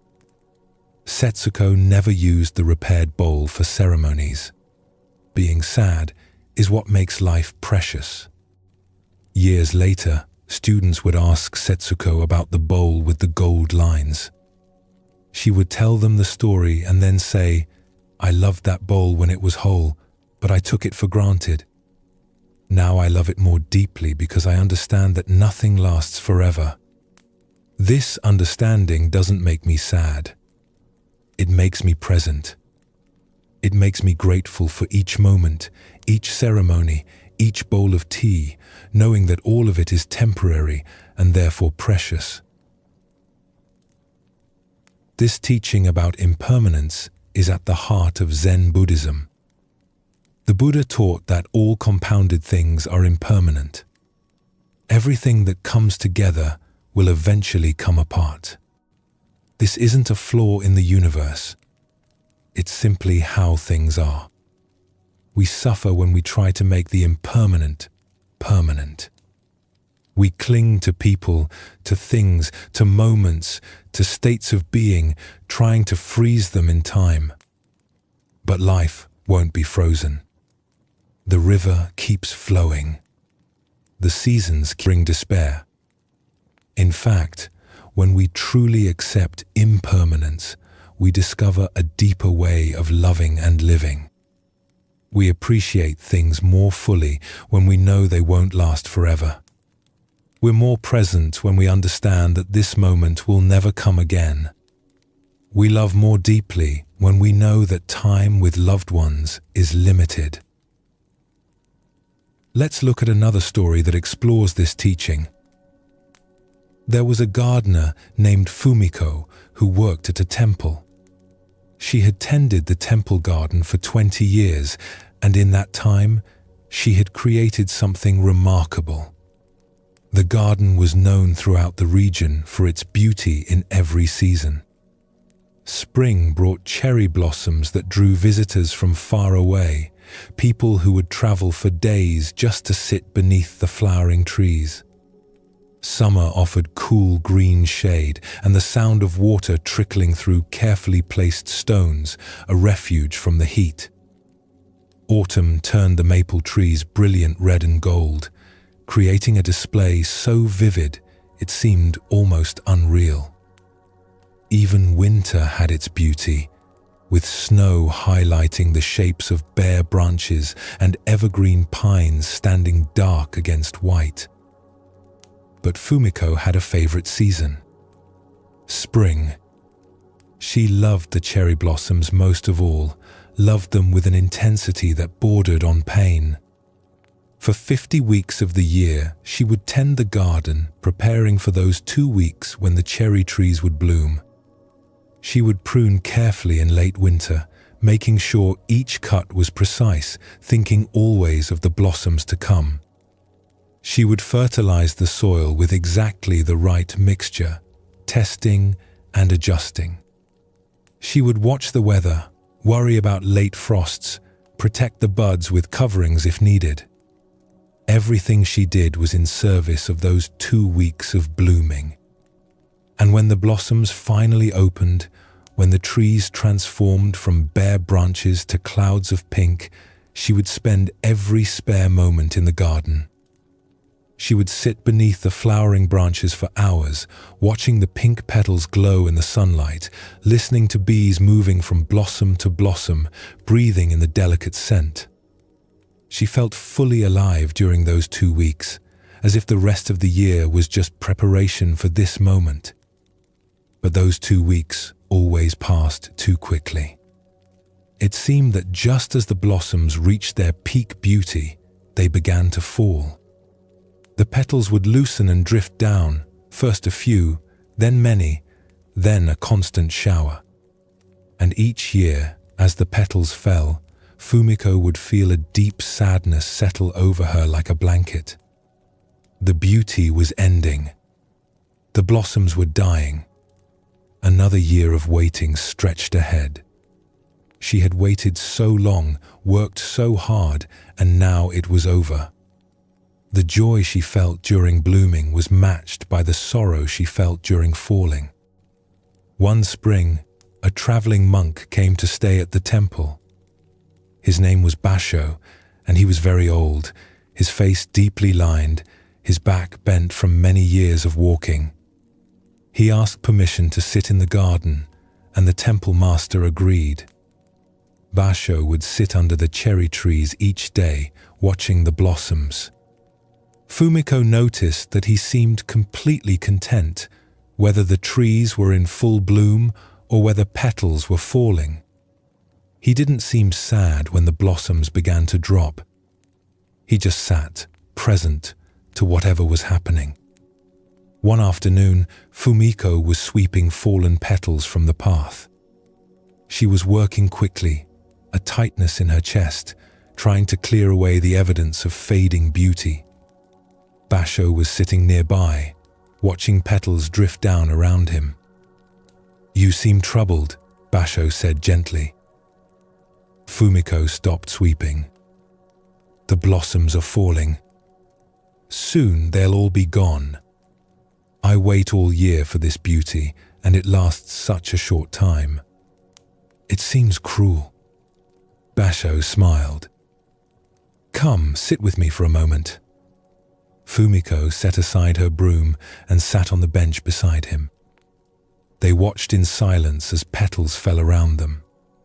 One landed on her hand, soft and delicate. She looked at it closely. The pink was fading at the edges. Soon this petal would turn brown and dry up. "Why do you think the cherry blossoms are beautiful?" Basho asked. "Because of their color, their delicate shape, the way they transform the trees. And would they be as beautiful if they bloomed all year long?" Fumiko thought about this. She imagined cherry blossoms in summer, in autumn, in winter. Always there, always pink, never changing. "No," she said slowly. "I don't think they would be." "Why not?" "Because part of their beauty is their rarity. Part of what makes them special is that they come only once a year and last only a short time." "Yes," Basho said. "The cherry blossoms are beautiful precisely because they're impermanent. If they lasted forever, you would stop seeing them. You would walk past them without noticing. But because they bloom briefly, you appreciate every moment of their presence. You plan your year around them. You sit beneath them and really look at them. Their impermanence makes them precious." A petal landed on Fumiko's lap. She picked it up carefully. "But I'm sad when they fall." "You're sad because you're trying to hold on to something that's already passing. You're resisting the natural flow of the season. But watch what happens when you stop resisting." Fumiko sat quietly, holding the petal. She stopped trying to keep the blossoms from falling. She stopped wishing they would last longer. She just watched. A breeze came, and dozens of petals swirled through the air. It was like pink snow, beautiful and fleeting. One petal caught in her hair. Several landed on Basho's shoulders. They settled on the ground like a carpet. And Fumiko realized something. The falling was beautiful too. The petals drifting through the air, the way they carpeted the ground, this was part of the cherry blossom's beauty. She had been so focused on the blooming that she had missed the beauty of the falling. "Every season has its gift," Basho said. "Spring brings blossoms. Summer brings green shade. Autumn brings colored leaves. Winter brings quiet and rest. But you've been wishing spring would last forever, so you miss the gifts of other seasons. You've been holding on to what's passing instead of receiving what's coming." Over the following months, Fumiko tried to practice this teaching. When the cherry blossoms finished falling, she noticed how the trees leafed out with fresh green. The shade was cooler now, pleasant in the warming weather. Birds nested in the branches, filling the garden with song. When summer came, she appreciated the full, lush green of the garden. The way the maple leaves created dancing shadows. The sound of cicadas in the evening. She wasn't wishing it was still spring. She was present to summer. When autumn arrived, she watched the leaves change color with wonder. The maples that had been green turned brilliant red and gold. The ginkgo trees became bright yellow. Instead of being sad that green had gone, she marveled at the new beauty that autumn brought. And when winter came, she found beauty there too. The bare branches created elegant lines against the sky. Snow collected on the evergreen pines. The garden had a spare, quiet beauty that she had never fully appreciated before because she'd always been waiting for spring to return. When spring came again, Fumiko found that she loved the cherry blossoms even more than before. But now her love wasn't mixed with grasping. She didn't need them to last forever. She enjoyed them fully during their brief blooming, and when they fell, she enjoyed the falling. She had learned to love each season for what it offered, not wish it was a different season. Years later, The temple master asked Fumiko what she had learned from tending the garden for so long. She thought for a moment, then said, "The garden taught me about life. Everything changes. Every season ends. But each season is complete in itself. Spring doesn't fail because it becomes summer. The cherry blossoms don't fail because they fall. They do exactly what they're meant to do, bloom beautifully and let go. I've learned to do the same. To be fully present to each moment, each season of my life, and then let it go when it's time to change." This teaching about embracing change connects directly to how we experience our own lives. We go through seasons too. Childhood, youth, adulthood, old age. Periods of growth and periods of rest. Times of ease and times of challenge. Each season has its own beauty, its own gifts, if we can be present to it instead of wishing we were in a different season. The Buddha taught that suffering comes from craving, from wanting things to be different than they are. We want pleasant experiences to continue forever. We want unpleasant experiences to end immediately. We want to keep what we have and get what we don't have. This constant wanting, this resistance to the natural flow of life, creates endless suffering. But when we learn to accept impermanence, we discover a kind of peace that doesn't depend on circumstances. We can appreciate good times while they're here without clinging to them. We can endure difficult times knowing they too will pass. We can engage fully with life without demanding that life freeze in place for us. This is the wisdom that Setsuko discovered through her broken bowl and Fumiko learned through the changing seasons. Everything changes. Everything passes. And this impermanence, when we stop fighting it, becomes not a source of sadness, but a reminder to be fully present, to appreciate what's here now, to love deeply while we can, knowing that this too shall pass. And that's exactly as it should be. In Zen Buddhism, there's a teaching that seems puzzling at first. It says that the tighter we hold on to things, the more we suffer. Not just physical things, but ideas, beliefs, expectations, and even our own identity. We think that holding on keeps us safe. We think that attachment means love. But Zen teaches us something different. Attachment isn't the same as love or care.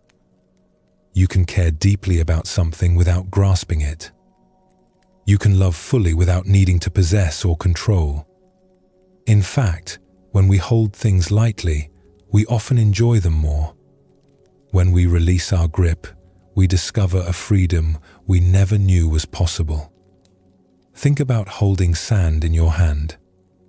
If you cup your hand gently, the sand stays. But if you close your fist tightly, trying to hold on with all your strength, the sand slips through your fingers. This is how attachment works. The tighter we grasp, the more slips away. This teaching doesn't mean we shouldn't care about anything. It doesn't mean we should live without love or connection. It means learning the difference between caring and clinging, between loving and possessing, between engaging and attaching. When we learn this difference, we discover a lightness in living that changes everything. Let's explore a story that shows this truth. There was a wealthy merchant named Katsuro who lived in a large house in the city. He had spent his entire life building his wealth. Starting with nothing as a young man, the son of a poor family, he had worked hard for decades, made smart decisions, seized opportunities when they came, and over many years had accumulated a fortune that most people could only dream of. His house was filled with valuable things. Fine furniture made by master craftsmen, each piece selected with care. Paintings and scrolls by famous artists, some so rare that collectors traveled from distant provinces hoping to see them. Ceramics that were hundreds of years old, each with a history and provenance. Silk robes in colors that seemed to glow in lamplight. Gold ornaments that gleamed. Rare books with pages so delicate they crackled when turned. He would spend hours each day arranging his possessions, making sure each piece was displayed perfectly in the best light, at the right angle. He kept detailed records of what he owned, written in careful characters in leather-bound books. He recorded where he had acquired each item, from which dealer or auction. He noted what it was worth, what others had offered for it, how its value had changed over time. Visitors to his house would admire his collection, walking through the rooms with wide eyes, and Katsuro felt a deep satisfaction in their praise, in their envy, in the way they treated him with respect because of what he owned. But despite his wealth, despite the beauty surrounding him on all sides, Katsuro was not at peace. He worried constantly about his possessions. What if something broke? What if thieves came in the night? What if fire swept through the city, as it sometimes did? What if an earthquake shook the house and his ceramics fell? The worries circled in his mind like birds that never landed. He checked the locks on his doors multiple times each night before bed, then would lie awake listening for sounds, unable to rest. He would wake in the darkness, his heart pounding from dreams of loss, and have to get up to check that everything was still in its place. His servants had to be extremely careful, moving through the house as if walking on ice. Once, a young maid accidentally chipped a cup while cleaning, and Katsuro raged at her for an hour, his face red with anger, his voice harsh over this damaged object. The girl had cried, and later Katsuro felt ashamed of his outburst, but he couldn't seem to control his reactions when it came to his possessions. His house was large and beautiful, filled with things that people traveled to see, but it felt like a cage. He couldn't travel to other cities or provinces because he didn't trust anyone to watch over his things properly. He couldn't go visit old friends or explore the countryside because he needed to be here, guarding, protecting. He couldn't relax even when he was home because he was always monitoring, checking, worrying, making sure nothing was out of place or damaged. The more he owned, the more he had to protect. The larger his collection grew, the heavier his burden became. Sometimes he felt like he was drowning under the weight of all his beautiful things. One spring, a traveling monk came through the city. His name was Ryokan, and he was known for living with almost nothing. He owned one robe, patched and worn, one bowl for eating and drinking, nothing more. He carried no money, no extra clothes, no possessions of any kind. Yet people who met him said he seemed happier than anyone they'd ever met. He had a lightness about him, a joy that seemed to come from nowhere and everywhere at once. Katsuro heard about this monk and was puzzled. How could someone with nothing be happy? It didn't make sense. He invited the monk to his house, curious to meet him, perhaps hoping to understand his secret. Ryokan arrived wearing his simple robe, carrying his single bowl. The robe was clean, but you could see where it had been mended many times. The bowl was plain clay, nothing special.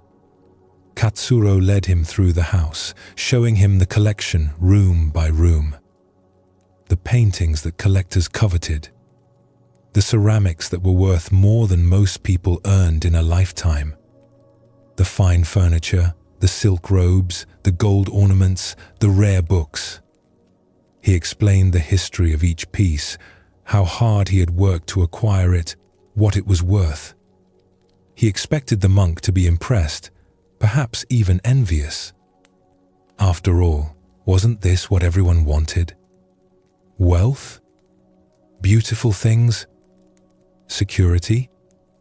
But Ryokan just looked at everything with a gentle smile.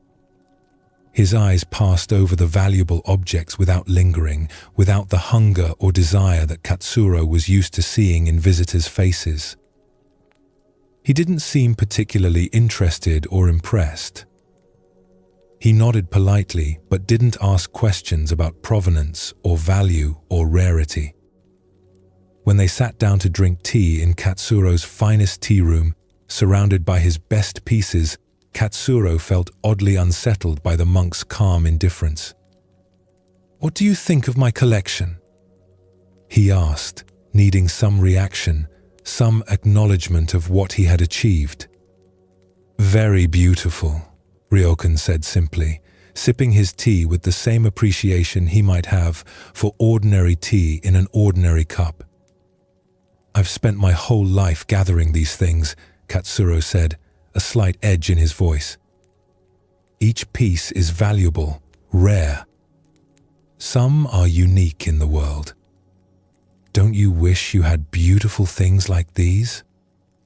Ryokan was quiet for a moment, sipping his tea, looking out at the garden visible through the open screen. Then he said, "I do have beautiful things. This morning I watched the sunrise from a hillside outside the city. The sky turned pink and orange and gold. It cost me nothing, yet it was more beautiful than any painting. I heard birds singing in the trees, dozens of different songs. I felt the warmth of the sun on my face. I saw flowers blooming by the roadside. I have beauty all around me, all the time. Every day is full of it." "But you don't own any of it," Katsuro said, not understanding. "Those things aren't yours. You can't control them. Anyone can look at a sunrise. Do you own the sunrise?" Ryokan asked, his tone genuinely curious, not challenging. "Can you put it in your house? Can you lock it away to keep it safe? Yet you enjoyed looking at it when you were younger, didn't you? Or perhaps you still would if you took time to see it." Katsuro had to admit he couldn't remember the last time he'd watched a sunrise. He was usually too busy checking his possessions in the morning to notice things like that. When had he stopped looking at the sky?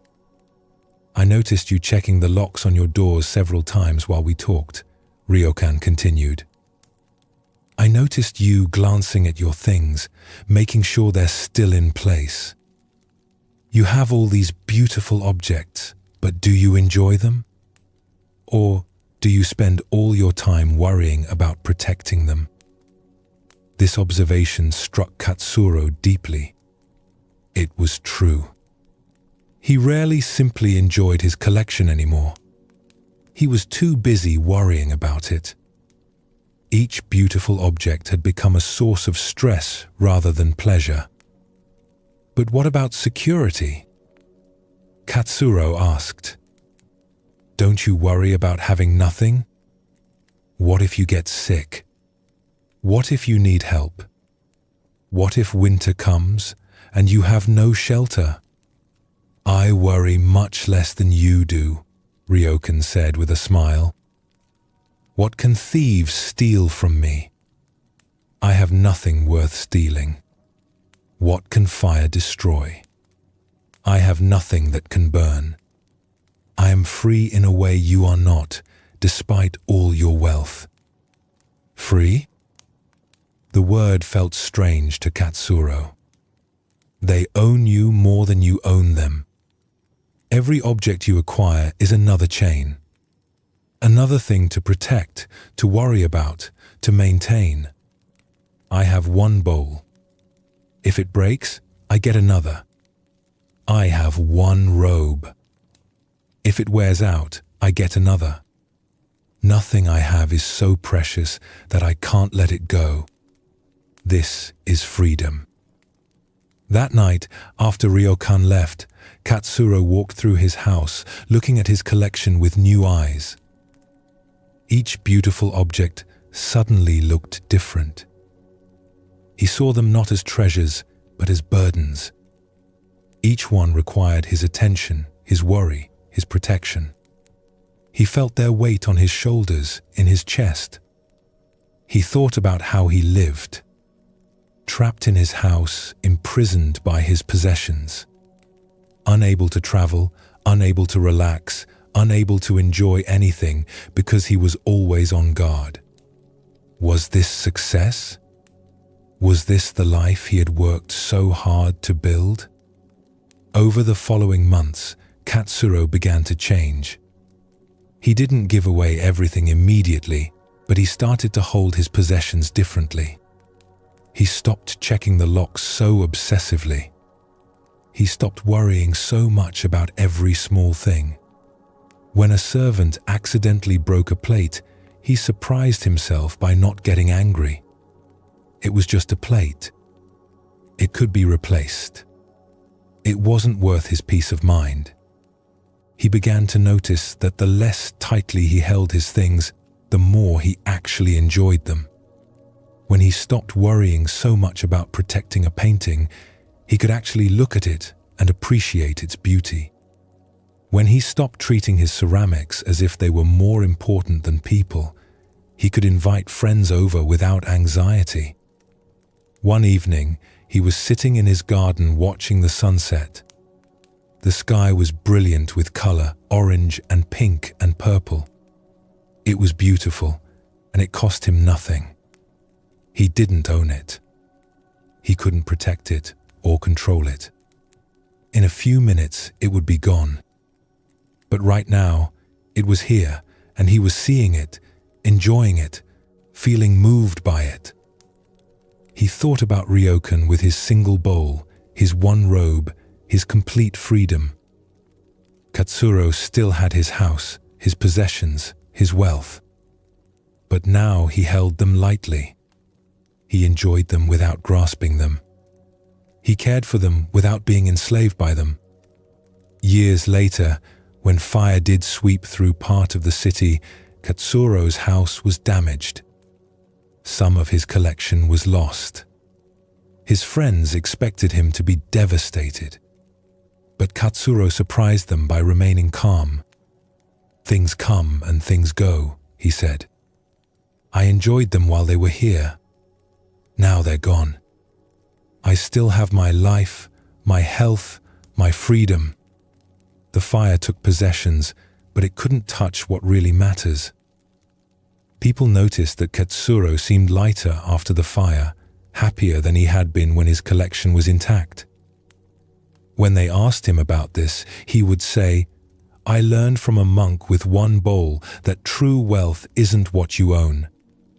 It's your freedom from being owned by what you have. I'm richer now with less than I was before with more." This teaching about non-attachment is central to Buddhist wisdom. The Buddha taught that attachment is one of the primary sources of suffering. Not love, not care, not engagement with life, but attachment, the grasping, the clinging, the belief that we must possess things to be happy. We attach to many things beyond physical possessions. We attach to ideas about how life should be.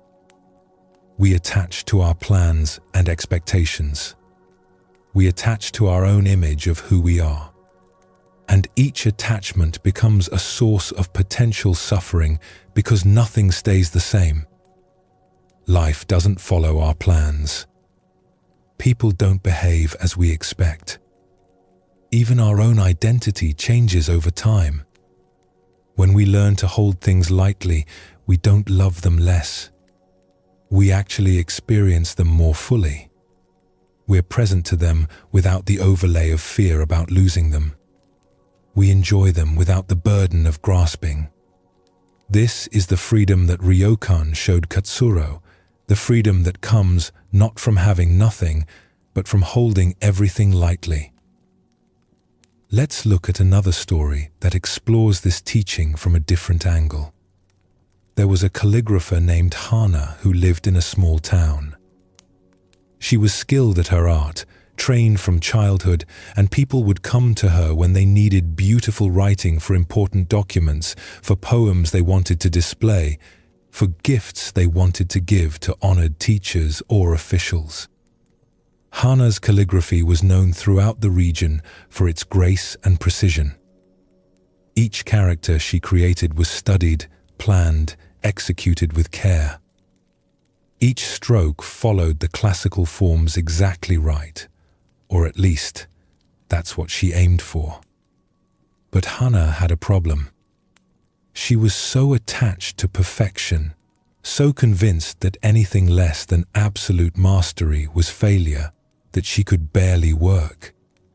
She would sit at her low desk, her materials laid out before her. She would prepare her ink carefully, grinding the ink stick against the stone with water until the consistency was exactly right, testing it on scrap paper. She would select paper, choosing from her best sheets.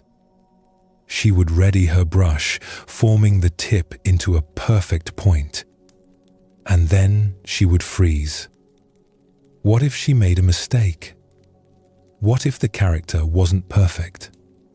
What if her hand slipped even slightly? What if the ink bled into the paper in an unplanned way? Paper was expensive, each sheet representing a significant cost. Ink took time to prepare properly. Each attempt had to be perfect, or it was wasted. The pressure of this thinking was crushing. She would sometimes sit for hours with brush in hand, the ink drying on the tip, too afraid to make the first stroke. The fear of imperfection paralyzed her completely. She could see the perfect character in her mind, could visualize exactly how it should look. But the distance between that mental image and what her hand might actually produce felt vast, unbridgeable. When she finally did begin, after talking herself into it, encouraging herself, forcing herself, she would be so tense that her hand would shake slightly. Her breathing would be shallow. Her shoulders would be up near her ears. And often she would make a small error, a stroke slightly too long or angled wrong, and she would throw away the entire piece in frustration, crumpling it, feeling like a failure. Her floor was covered with discarded attempts, papers crumpled and tossed aside. Each one showed talent, showed training, showed understanding of the forms. But none met her impossible standards. None matched the perfect image in her mind. She was trapped between the ideal and the real, unable to accept anything less than perfection, unable to achieve the perfection she demanded. Hannah's teacher, an old calligrapher named Soyan, came to visit. He found her sitting at her desk, staring at blank paper, her brush hovering but not moving. He watched for a while, then said, "You're holding the brush too tightly." Hannah looked at her hand. Her knuckles were white from gripping the brush so hard. "I need to control it," she said. "Show me," Soyan said, gesturing to the paper. Hannah tried to begin. Her hand was so tense that the first stroke came out shaky, uncertain. She stopped immediately, setting down the brush. "See? I can't do it right." Soyan picked up a brush. He prepared it with ink, then held it loosely in his hand. His grip was so light that it looked like the brush might fall. But when he moved his hand, the brush followed naturally, creating a character on the paper with flowing, confident strokes. The character was beautiful, alive with energy. "How did you do that?" Hannah asked. "Your grip was so loose." "Because I wasn't holding on," Soyan explained. "When you hold the brush lightly, it moves naturally. Your hand, your arm, your whole body can flow together. But when you grip tightly, trying to control every tiny movement, you create tension. The tension makes the movement stiff, unnatural. But what if I make a mistake? Then you make a mistake, Soyen said simply. Look at this character I just wrote. See this stroke here? It's not perfectly even. It has a slight wobble. But does that make it ugly? Or does it make it alive, human, interesting? Hannah looked at the character. The slight imperfection he mentioned didn't ruin it. In fact, it gave the character a quality that perfectly uniform strokes couldn't provide. It looked like it had been made by a human hand with all the small variations that come with being alive. You're so afraid of making mistakes that you can't create anything at all, Soyan continued. You hold on so tightly to your idea of perfection that you strangle the life out of your work. Let go. Hold your brush lightly. Hold your expectations lightly. Allow mistakes to be part of the process. Over the following weeks, Hannah practiced this teaching. She tried to hold her brush more loosely, though every instinct screamed at her to grip tightly, to control. At first, her writing got worse, much worse. Without her tight control, the strokes wandered in unexpected directions. Characters came out crooked, tilted, misshapen. She made many mistakes, more mistakes than she'd ever allowed herself before. Part of her wanted to go back to her old way, to at least have the illusion of control, even if it meant paralysis. But she kept practicing, remembering Soyen's demonstration, remembering the life in his character with its slight wobble. And gradually, over days and then weeks, something shifted. It was subtle at first, hardly noticeable. But she began to feel it. She noticed that when she held the brush lightly, her whole body relaxed. Her shoulders dropped from where they had been hunched near her ears. Her breathing became easier, deeper, more natural. Her mind became quieter, less full of self-criticism and fear. The constant internal commentary that had been judging every stroke began to fade. She found herself entering a state of flow where she wasn't thinking about each movement, but just moving, just creating, just letting the brush dance across the paper. And slowly, her calligraphy began to change. The characters still weren't perfect in the way she had once demanded.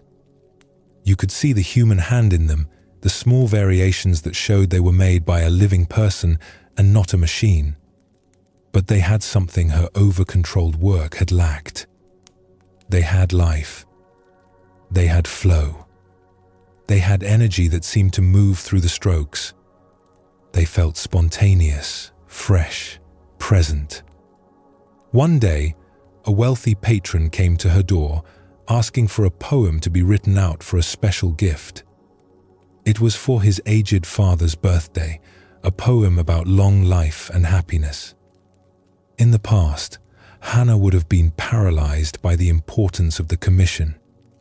She would have spent days preparing, worrying, practicing, and still might not have been able to complete it. This time, she invited the patron in, listened to what he wanted, read the poem several times to understand its feeling. Then she prepared her materials with care but without excessive fuss. She took a breath, feeling the air fill her lungs. She held her brush lightly, feeling its weight balanced in her relaxed fingers. And she began. She let each stroke flow naturally from the one before. She let the characters form themselves through her hand, rather than forcing them into existence. When a small imperfection appeared in one character, a slight thickness where the ink pooled, she didn't stop and start over. She didn't crumple the paper in frustration. She simply continued, trusting the overall flow rather than demanding perfection in each tiny detail. The brush moved across the paper with a rhythm that felt almost like breathing, like waves, like something natural and alive. When she finished, she set down the brush and looked at the work. For a moment, she saw it with her old eyes, noticing every small imperfection, every place where it didn't match some ideal form. But then she saw it with her new understanding. The characters had vitality. They had grace. They had a sense of spontaneous creation, as if they had just been born in that moment. They weren't mechanically perfect, but they were beautiful. They were alive. The patron was delighted. "This is wonderful," he said. "Your calligraphy has such energy. I've seen your work before, and it was always technically excellent. But this has something more. It feels free." Free. That word again. Hannah realized what had changed. By letting go of her tight grip on perfection, she had freed herself to actually create. Her attachment to an impossible standard had been choking her art. Now, holding her expectations more lightly, she could work with joy instead of fear. Years later, Hannah became known not just for her technical skill, but for the life in her work. Students would come to learn from her, and she would always teach them the same lesson first. "Hold your brush lightly," she would say. "Hold your expectations lightly. Hold even your successes lightly. The tighter you grip, the less you can create. Let your work flow through you, rather than forcing it into being." She kept one piece of calligraphy in her workroom, hanging where she could see it every day. It was the poem she had written for that patron, the first piece she had created after learning to let go.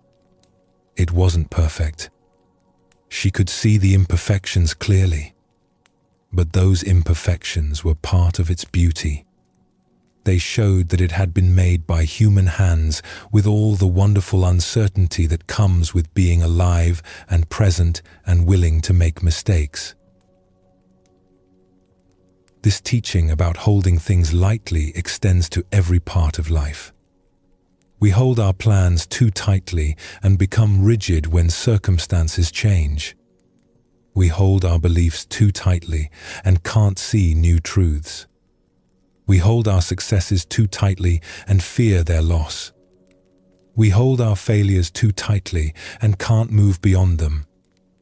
We hold our very identity too tightly and can't grow or change. The Buddha taught that this grasping, this tight holding, is what the Pali word upadana means. It's not just attachment, but clinging, gripping with tight fists. And this clinging creates suffering because life is fluid, constantly changing, always flowing. When we try to grip water, it slips away. When we try to grip life, we miss it. But when we hold things lightly, when we open our hands and let things rest gently in our palms, we discover freedom.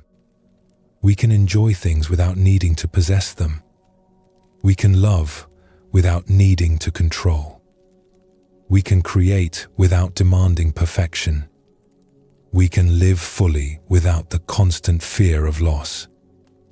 Like Katsuro learning that his possessions owned him more than he owned them, and Hana discovering that tight controls strangled her creativity, we can learn to hold our lives with a gentler grip.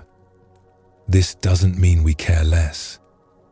It means we care in a way that's free from fear, free from grasping, free from the exhausting work of trying to control everything. This lightness, this freedom, is always available. It comes not from getting rid of everything we care about, but from changing how we hold what we care about. From closed fists to open hands. From tight control to gentle allowing. From possession to appreciation. from grasping to receiving. In Zen Buddhism, there's a teaching about the difference between pain and suffering. Pain is what life brings. A body gets sick. A relationship ends. Plans fall through. Loss happens. These experiences are part of being human. We can't avoid them completely. But suffering is what we add to pain through our resistance.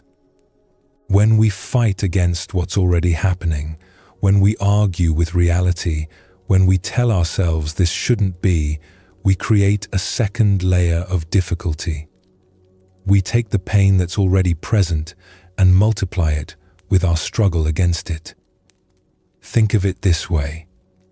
If you have a thorn in your foot, that hurts. That's pain. But if you spend all your energy insisting that the thorn shouldn't be there, getting angry at yourself for stepping on it, raging at the unfairness of thorns existing, you make the situation much worse. The thorn still hurts, but now you've added emotional suffering on top of physical pain. Zen teaches us a different way. Accept what is. Not as giving up or not caring. Not as pretending everything is fine, but as acknowledging reality clearly without the extra layer of struggle. When we stop fighting with what's already here, we free up energy to respond skillfully. Of clear seeing, we can take whatever action is appropriate. Let's explore a story that shows this teaching. There was a weaver named Ayame who lived in a mountain village. She was skilled at her craft, creating beautiful cloth on her loom. The rhythm of weaving was like meditation to her. The shuttle passing back and forth, the threads coming together. She could lose herself for hours in the work. Ayame had spent years building her small business. She sold her cloth at the market and over time had developed a good reputation. People knew her work was quality. They would seek her out, ask for specific patterns, commission special pieces. She had regular customers who bought from her every season. Her income was modest but steady. She felt grateful for the life she had built through her skill and hard work. One autumn, disaster struck the village. Heavy rains came, lasting for many days without stopping. The sky was grey from dawn to dusk, water falling in sheets. The river that ran through the valley swelled beyond its banks, brown and churning with debris. Water poured down the mountain slopes, gathering force, picking up soil and rocks as it rushed downward. A mudslide hit the village in the night, a sound like thunder that woke everyone from sleep. Ayame woke to shouting and confusion. People running through the darkness. The sound of destruction, wood cracking, earth moving. She left her house, joining others in the street, trying to understand what had happened. When dawn came and she could finally see, her heart sank. Her workshop was gone. The building that had stood at the edge of the village, where she had worked for so many years, was completely buried under mud and rocks. Only one corner of the roof was visible, sticking up at an angle. Her loom was destroyed, crushed under the weight. The cloth she had been working on for weeks, a complex pattern she had spent days planning, was ruined, buried somewhere in the mud. The threads she had prepared, dyed in colors she had mixed herself, were lost. The tools she had collected over years of work, each one familiar to her hands, were gone. Everything she needed for her work was under tons of mud and debris that would take weeks to clear. Ayame stood looking at where her workshop had been, feeling shock settle over her like a heavy blanket. Her legs felt weak. Her chest felt tight. Years of work destroyed in one night. Her livelihood gone. How would she support herself? How would she start over? She was not young anymore, past 50, and the thought of rebuilding from nothing seemed impossible, overwhelming. In the days that followed, as the village began to recover and people started clearing debris and making plans, Ayame found herself consumed with bitter thoughts. These thoughts ran through her mind in circles, repeating endlessly. This shouldn't have happened. It wasn't fair. She had worked so hard, done everything right. She had been careful with her workshop, maintained it well. She had hurt no one. Why was she being punished? What had she done to deserve this? She would lie awake at night, staring into darkness, her mind circling through these thoughts without rest. The unfairness of it, the cruelty of nature, the impossibility of starting over, the difficulty that stretched ahead of her. She noticed that other villagers who had lost homes or workshops seemed to be moving forward with their recovery. They were out each day, clearing debris, salvaging what they could, making plans, helping each other rebuild. Their faces showed sadness, showed loss, but also showed determination. But Ayame felt stuck, frozen. She couldn't seem to start.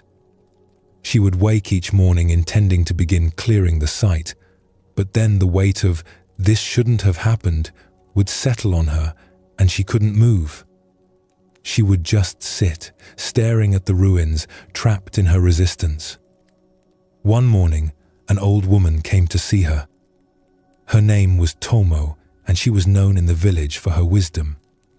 She had lived a very long life, more than 80 years, and had seen many difficulties. Floods and fires, deaths and losses. She had raised 5 children alone after her husband died young. She had rebuilt her own house twice. She found Ayame sitting where her workshop had been, just staring at the mud and rubble as she had been for days. "Still looking at what's gone?" Tomoe asked gently, lowering herself to sit on a rock beside Ayame. Her movements were slow but steady. "It's not fair," Ayame said, her voice tight with emotion. "I worked so hard for so many years. I built this business from nothing. Why did this happen to me? What did I do wrong?" "Why not you?" Tomoe replied, her tone not unkind but direct, matter of fact. Ayame looked at her, startled by the response. No one else had said anything like this.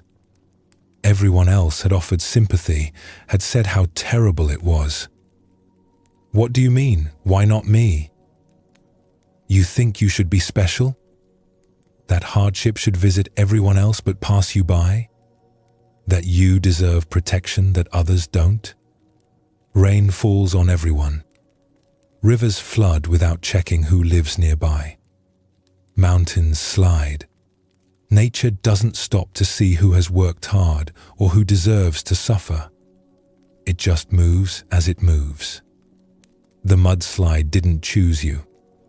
It just happened, and your workshop was in its path. But I lost everything. My whole livelihood is buried under that mud." "Yes," Tomoe agreed. "That's true.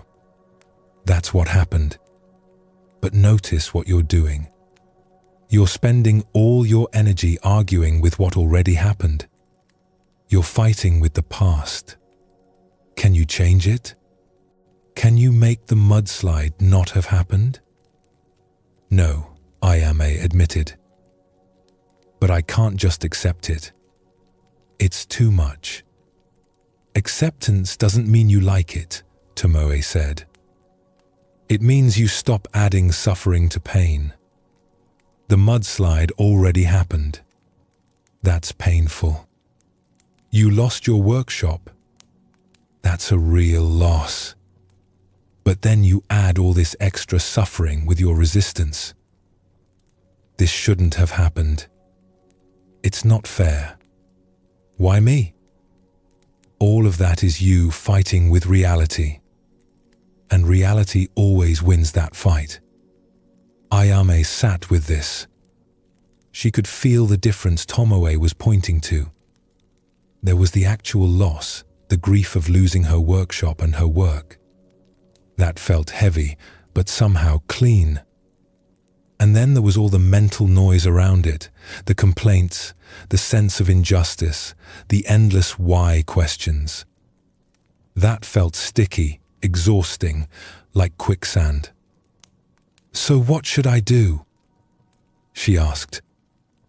"First, stop fighting with what already happened.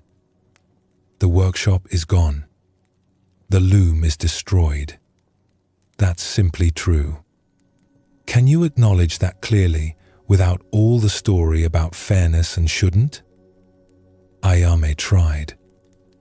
"My workshop was destroyed in the mudslide." The words felt simple, factual. Sad, but not bitter. "Good. Now, what do you need to do?" "I need to build a new workshop. Get a new loom. Start over." "Yes. So, start. One step at a time. Not from anger at what happened, but from acceptance of what is.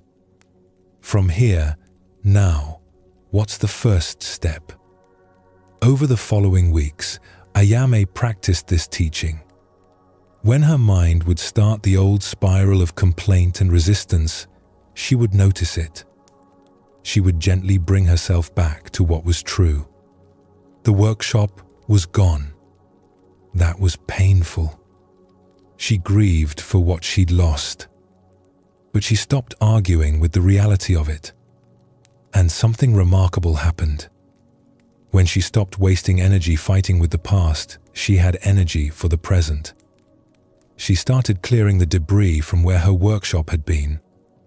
It was hard physical work, moving rocks and mud, but it felt good to be doing something. Other villagers helped her. She hadn't asked, but they came. They worked together. When the site was clear, she began thinking about a new workshop. Maybe she could build it a bit differently this time. Maybe she could make some improvements she'd always thought about, but never done. The disaster, while painful, had created an opening for something new. A merchant from a nearby town heard about the mudslide and came to see if any weavers had survived. He had customers waiting for cloth.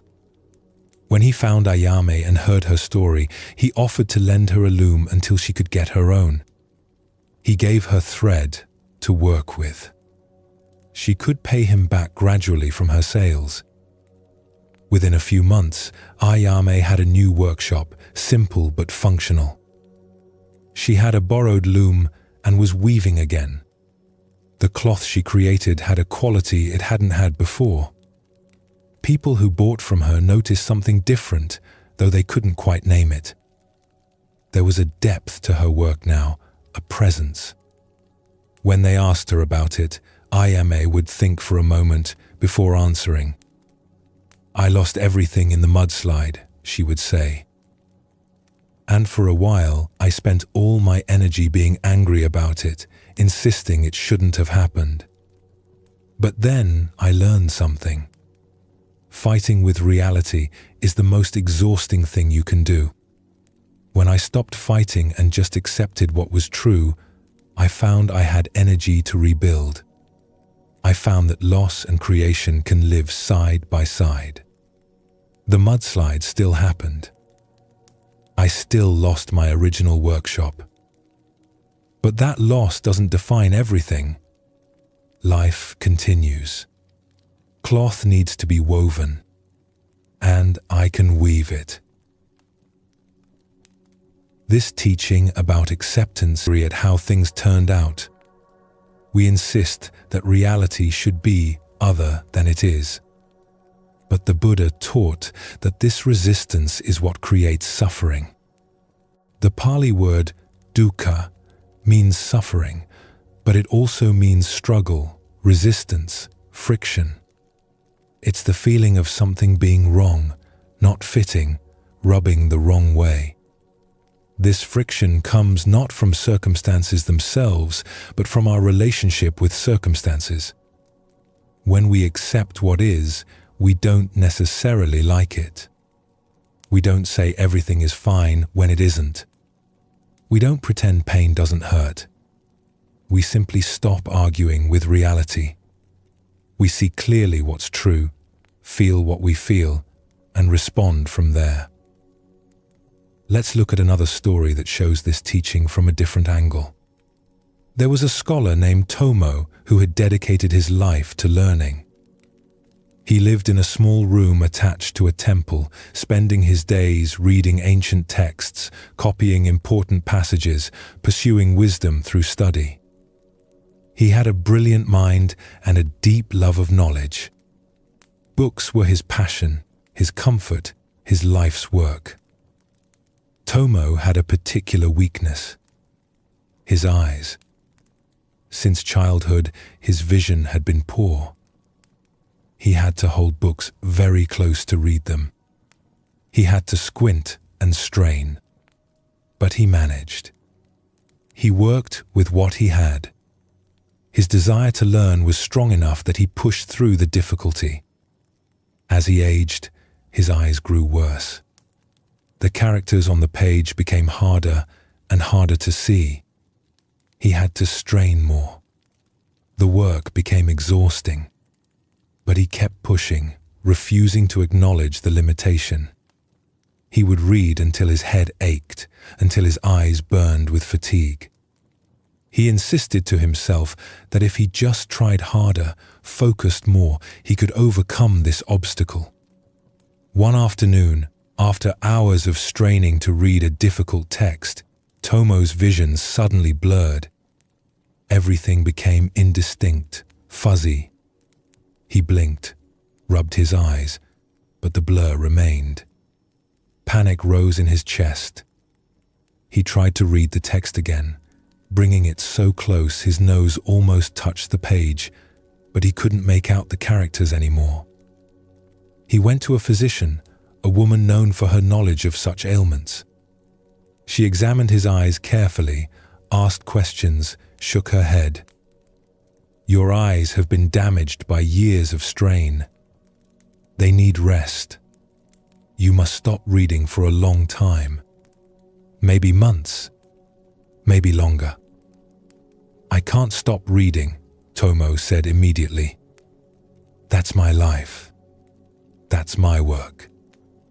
There must be another way." "There isn't," the physician said. "If you keep pushing, you may lose your sight entirely. Your eyes need rest. That's the reality." Tomo left the physician's house in distress. This couldn't be happening. He was a scholar. Reading was what he did. It was who he was. How could he be a scholar who couldn't read? It was impossible. It was unacceptable. There had to be a way around this. For days, he tried to keep working despite the physician's warning. He would hold books at different angles, trying to find a position where the characters would come into focus. He would sit by the window where the light was best, then move to a lamp when the sun set. He would blink hard and rest for a moment, pressing his fingers gently against his closed eyelids, then try again. But the physician was right. His eyes couldn't do it anymore. They had been pushed beyond their limit. The more he tried, the worse they became, as if in rebellion against his demands. He developed headaches that started behind his eyes and spread across his entire skull, lasting for hours. The blur in his vision spread, growing worse each time he tried to read.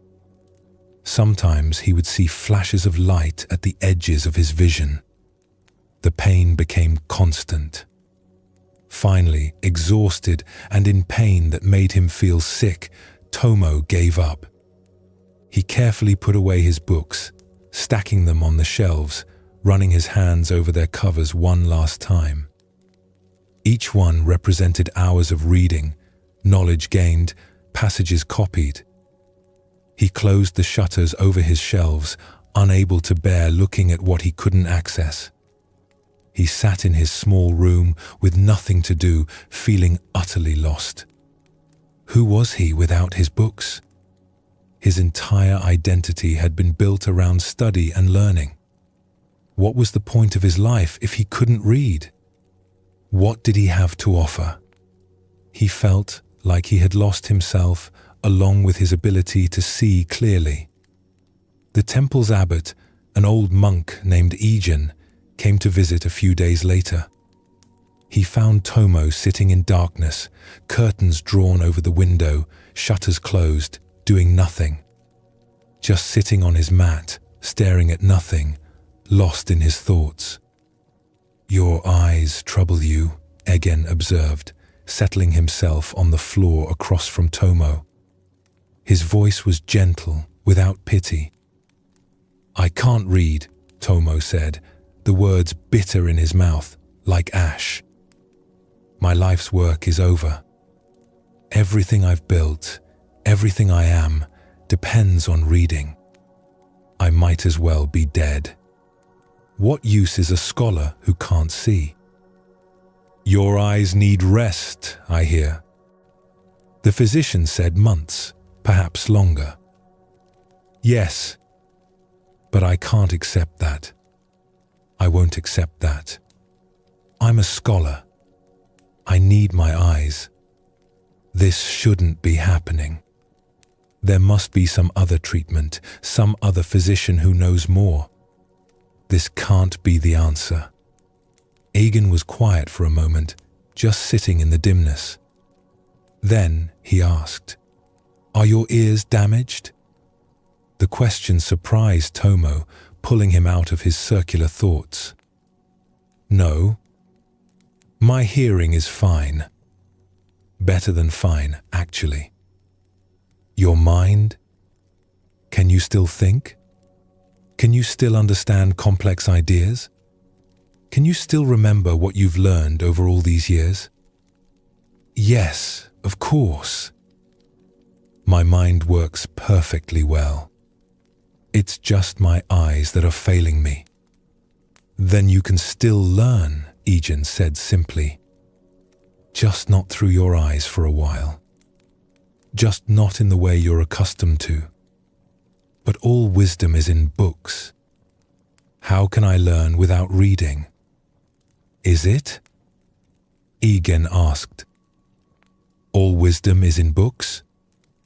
What about the wisdom of living? Of experiencing? Of listening? I've known many learned scholars who couldn't see the wisdom right in front of them because they were always looking at pages." Tomo sat with this. He had spent his whole life believing that wisdom came from books, from study, from reading what wise people had written. But Egen was suggesting something different. "Can you accept that your eyes need rest?" Egen asked. "Not as a punishment. Not as a tragedy. Just as what's true right now." "It's hard," Tomo admitted. "Yes, because you've attached your whole identity to being someone who reads. But you're more than your eyes. You're more than your ability to study texts.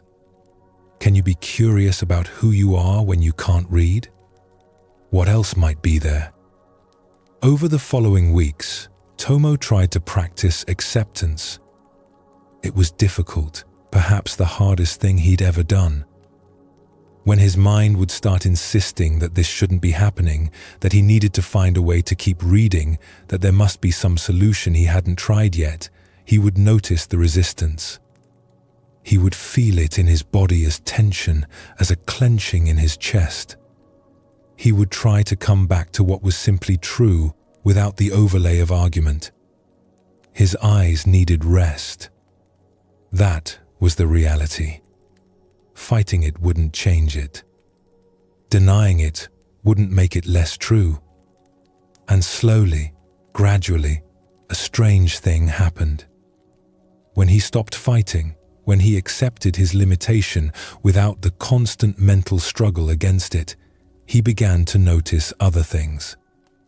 Things that had been there all along, but that he'd been too busy to see, too focused on his books to appreciate.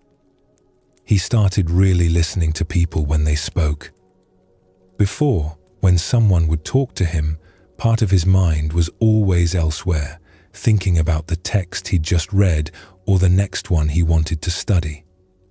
Now, with nothing else demanding his attention, he could be fully present to the speaker.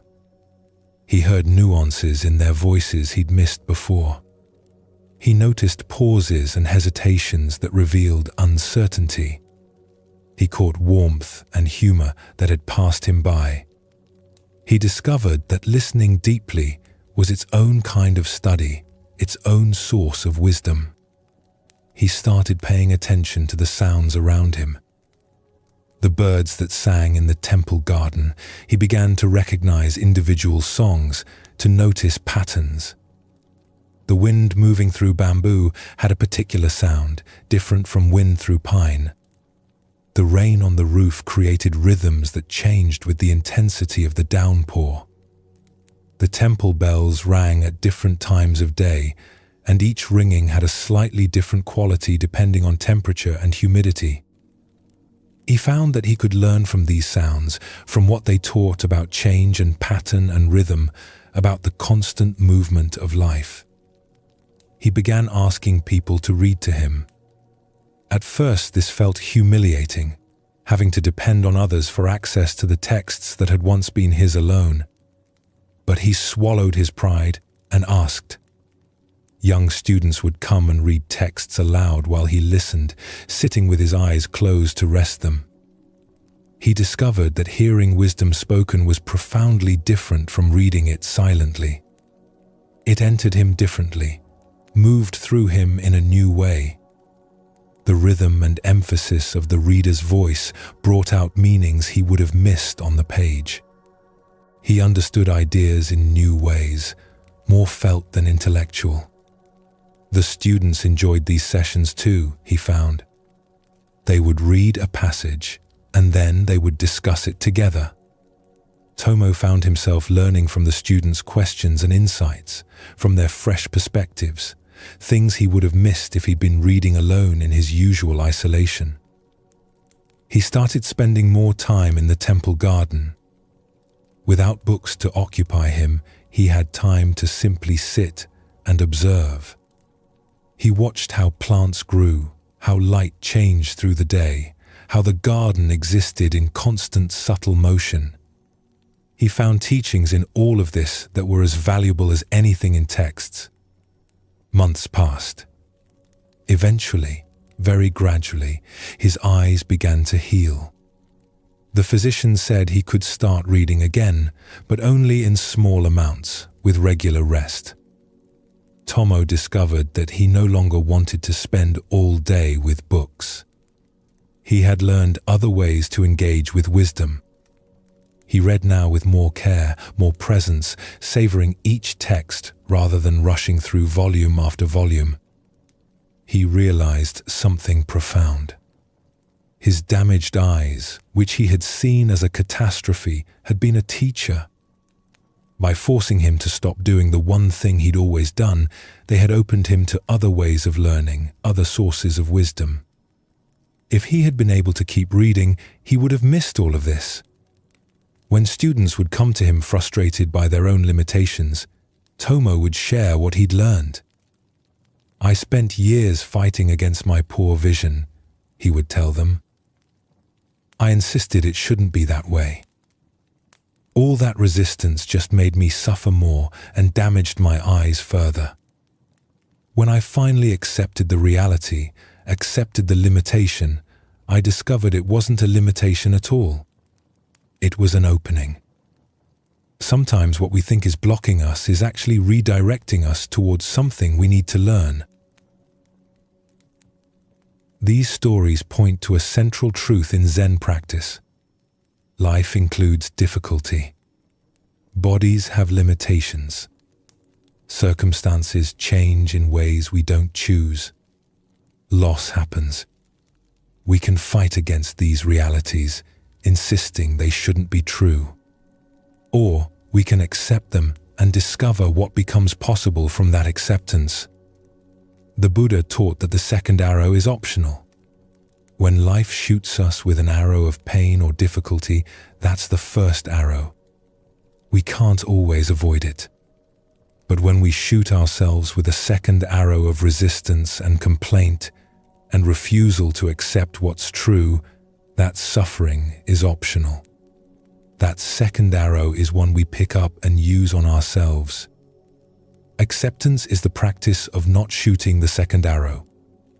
It's seeing clearly what's true and meeting it without adding extra layers of struggle. This doesn't make difficulties disappear.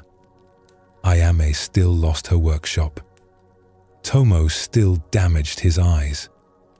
But both discovered that acceptance freed up energy for response, for creativity, for growth.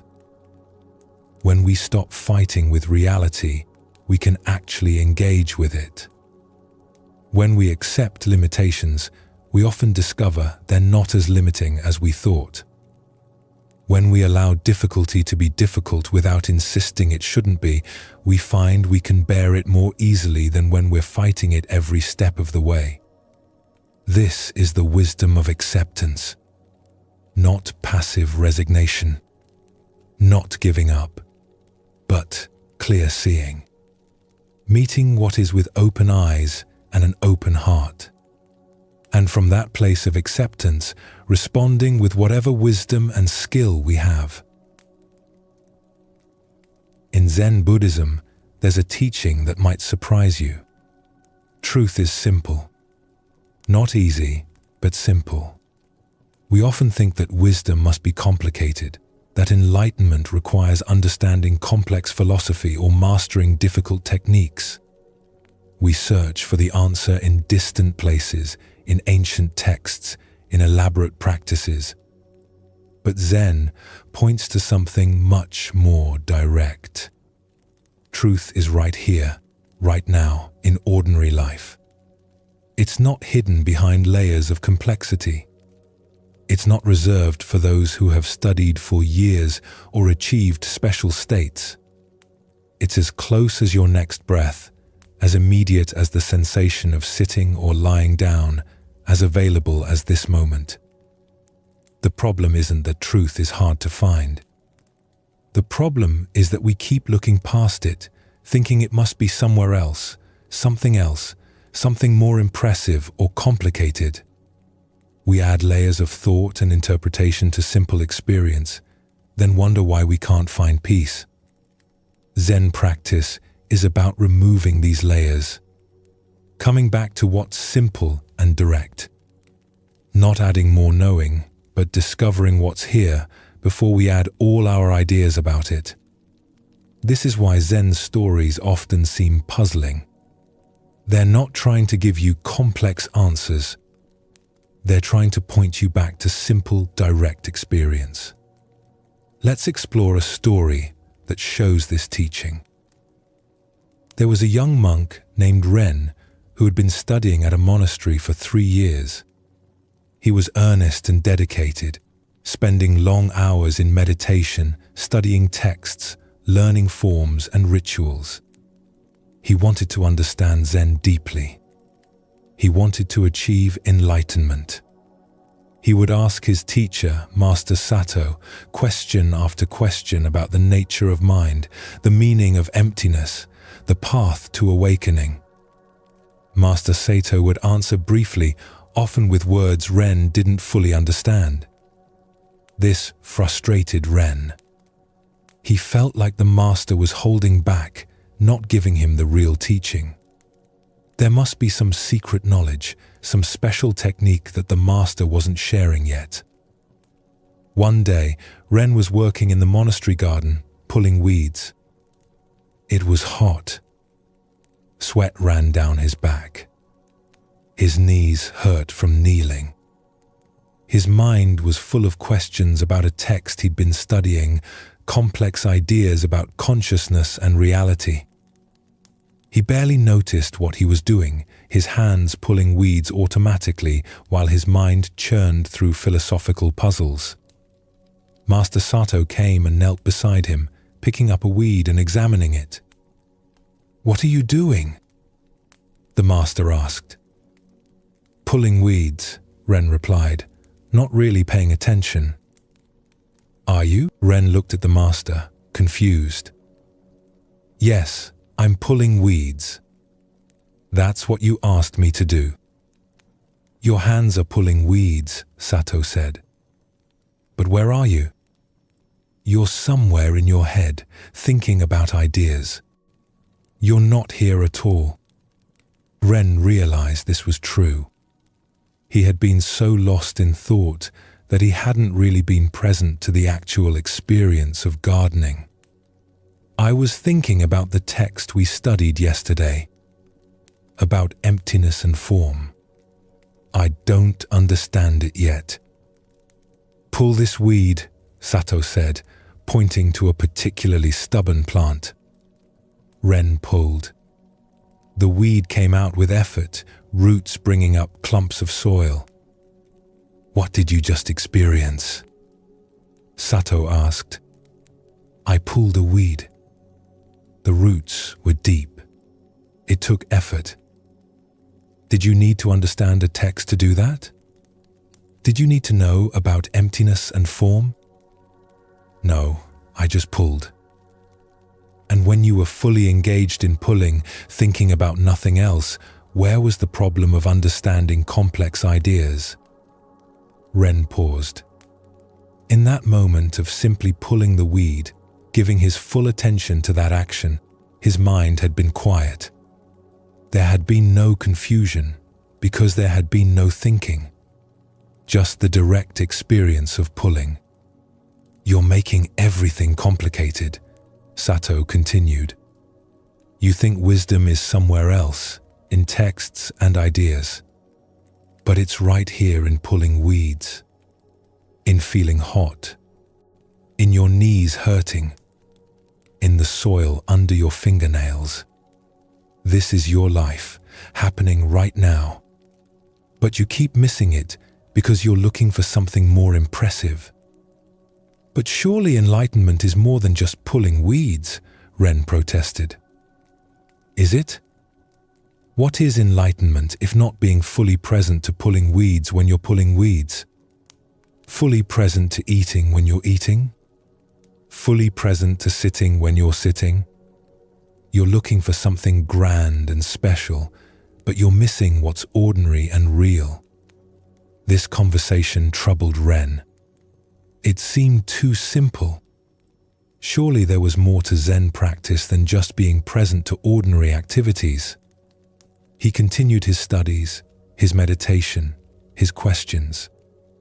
But Master Sato's words stayed with him. A few weeks later, Ren was eating his midday meal in the dining hall. It was simple food, rice and vegetables. As usual, his mind was elsewhere, planning what he would study that afternoon, reviewing what he'd learned that morning.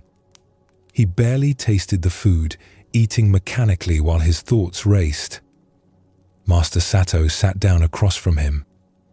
The old monk ate slowly, seeming to give his full attention to each bite. He would lift the food to his mouth, chew carefully, swallow, then pause before taking another bite. There was no rush, no distraction, just eating. Ren watched him, fascinated. There was something about the master's presence that was different. "Master," Ren asked, "what are you doing?" Sato looked at him with surprise. "Eating. But you look so present, so focused. Are you doing some special practice?" "I'm eating," Sato repeated. When you eat, do you eat? Or do you think? Plan? Review? Somewhere else entirely while food passes into your mouth? Ren looked down at his bowl. He had eaten half his meal without tasting any of it. He had no memory of it at all. His body had been eating while his mind had been completely elsewhere. Try eating just one bite with full attention, Sato suggested. Not thinking about eating. Not analyzing the experience. Just eating. See what you discover. Ren wasn't dramatic or enlightening in the way he'd imagined enlightenment would be. But there was a quality of aliveness, of presence, of simple being that he hadn't experienced before. It was just eating rice, but it was also somehow more than that. Or maybe it was exactly that, and that was enough. Back. Just walking. Just this step. Just this moment. Washing his bowl after meals, he tried to be present to washing. The feel of water on his hands, warm or cool depending on the season. The movement of his hands scrubbing, the sound of water splashing in the bowl. The way the bowl became clean. Not rushing through it to get to something else more important. Not thinking about what he'd do next. Just washing. Just this bowl. Just these hands moving in water. Even during formal meditation, his approach changed. He stopped trying to achieve special states or understand complex ideas. He stopped monitoring his progress or judging his performance. He just sat, present to sitting. The sensation of breathing, air moving in and out of his body. The sounds around him, near and far. The thoughts that came and went like weather. All of it simple, direct, immediate. His mind constantly wanted to complicate things, to add layers of thinking and interpretation and judgment. Being simply present to ordinary experience without any agenda or goal was actually harder than understanding complex philosophy or mastering difficult techniques. But it was also more real, more alive, more satisfying in a way he couldn't quite explain. There was a fullness to simple presence that all his complex thinking had never provided. One day, a year after the conversation in the garden, Ren was again pulling weeds. The sun was hot. His back ached from bending. His hands were dirty. But this time, he was just pulling weeds. His hands in the soil, feeling the texture of dirt. The resistance of roots as he pulled. The heat of the sun on his back and shoulders. His mind was quiet. Not because he'd forced it to be quiet, not because he was trying to be mindful, but because he was fully engaged with what he was doing. There was no room for extra thinking when he was completely present to this simple task. The weeding was enough. This moment was enough. Master Sato came and knelt beside him again. They worked in silence for a while. Then Sato said, "Now you're pulling weeds." Ren smiled. He understood. He had been searching for something grand and complicated, but wisdom was right here in the ordinary, in the simple, in the direct experience of life as it actually was. Not in ideas about life, but in life itself. "I spent so much time making everything complex," Ren said. "Looking for special knowledge, secret teachings. But it was always right here, wasn't it? In eating, walking, pulling weeds." "Yes," Sato replied. Zen is very simple. Not easy, but simple. The difficulty comes from our resistance to simplicity. We think truth must be complicated, so we keep looking past what's right in front of us. But when you eat, just eat. When you walk, just walk. When you sit, just sit. That's the whole teaching. Years later, when Ren became a teacher himself, students would come asking for complex teachings, secret techniques, special knowledge. He would sometimes smile, remembering his younger self. Then he would ask them to do some simple task with him. Sweeping the floor, preparing tea, sitting quietly. And in that simplicity, some students would discover what he had discovered. That wisdom isn't hidden in complexity.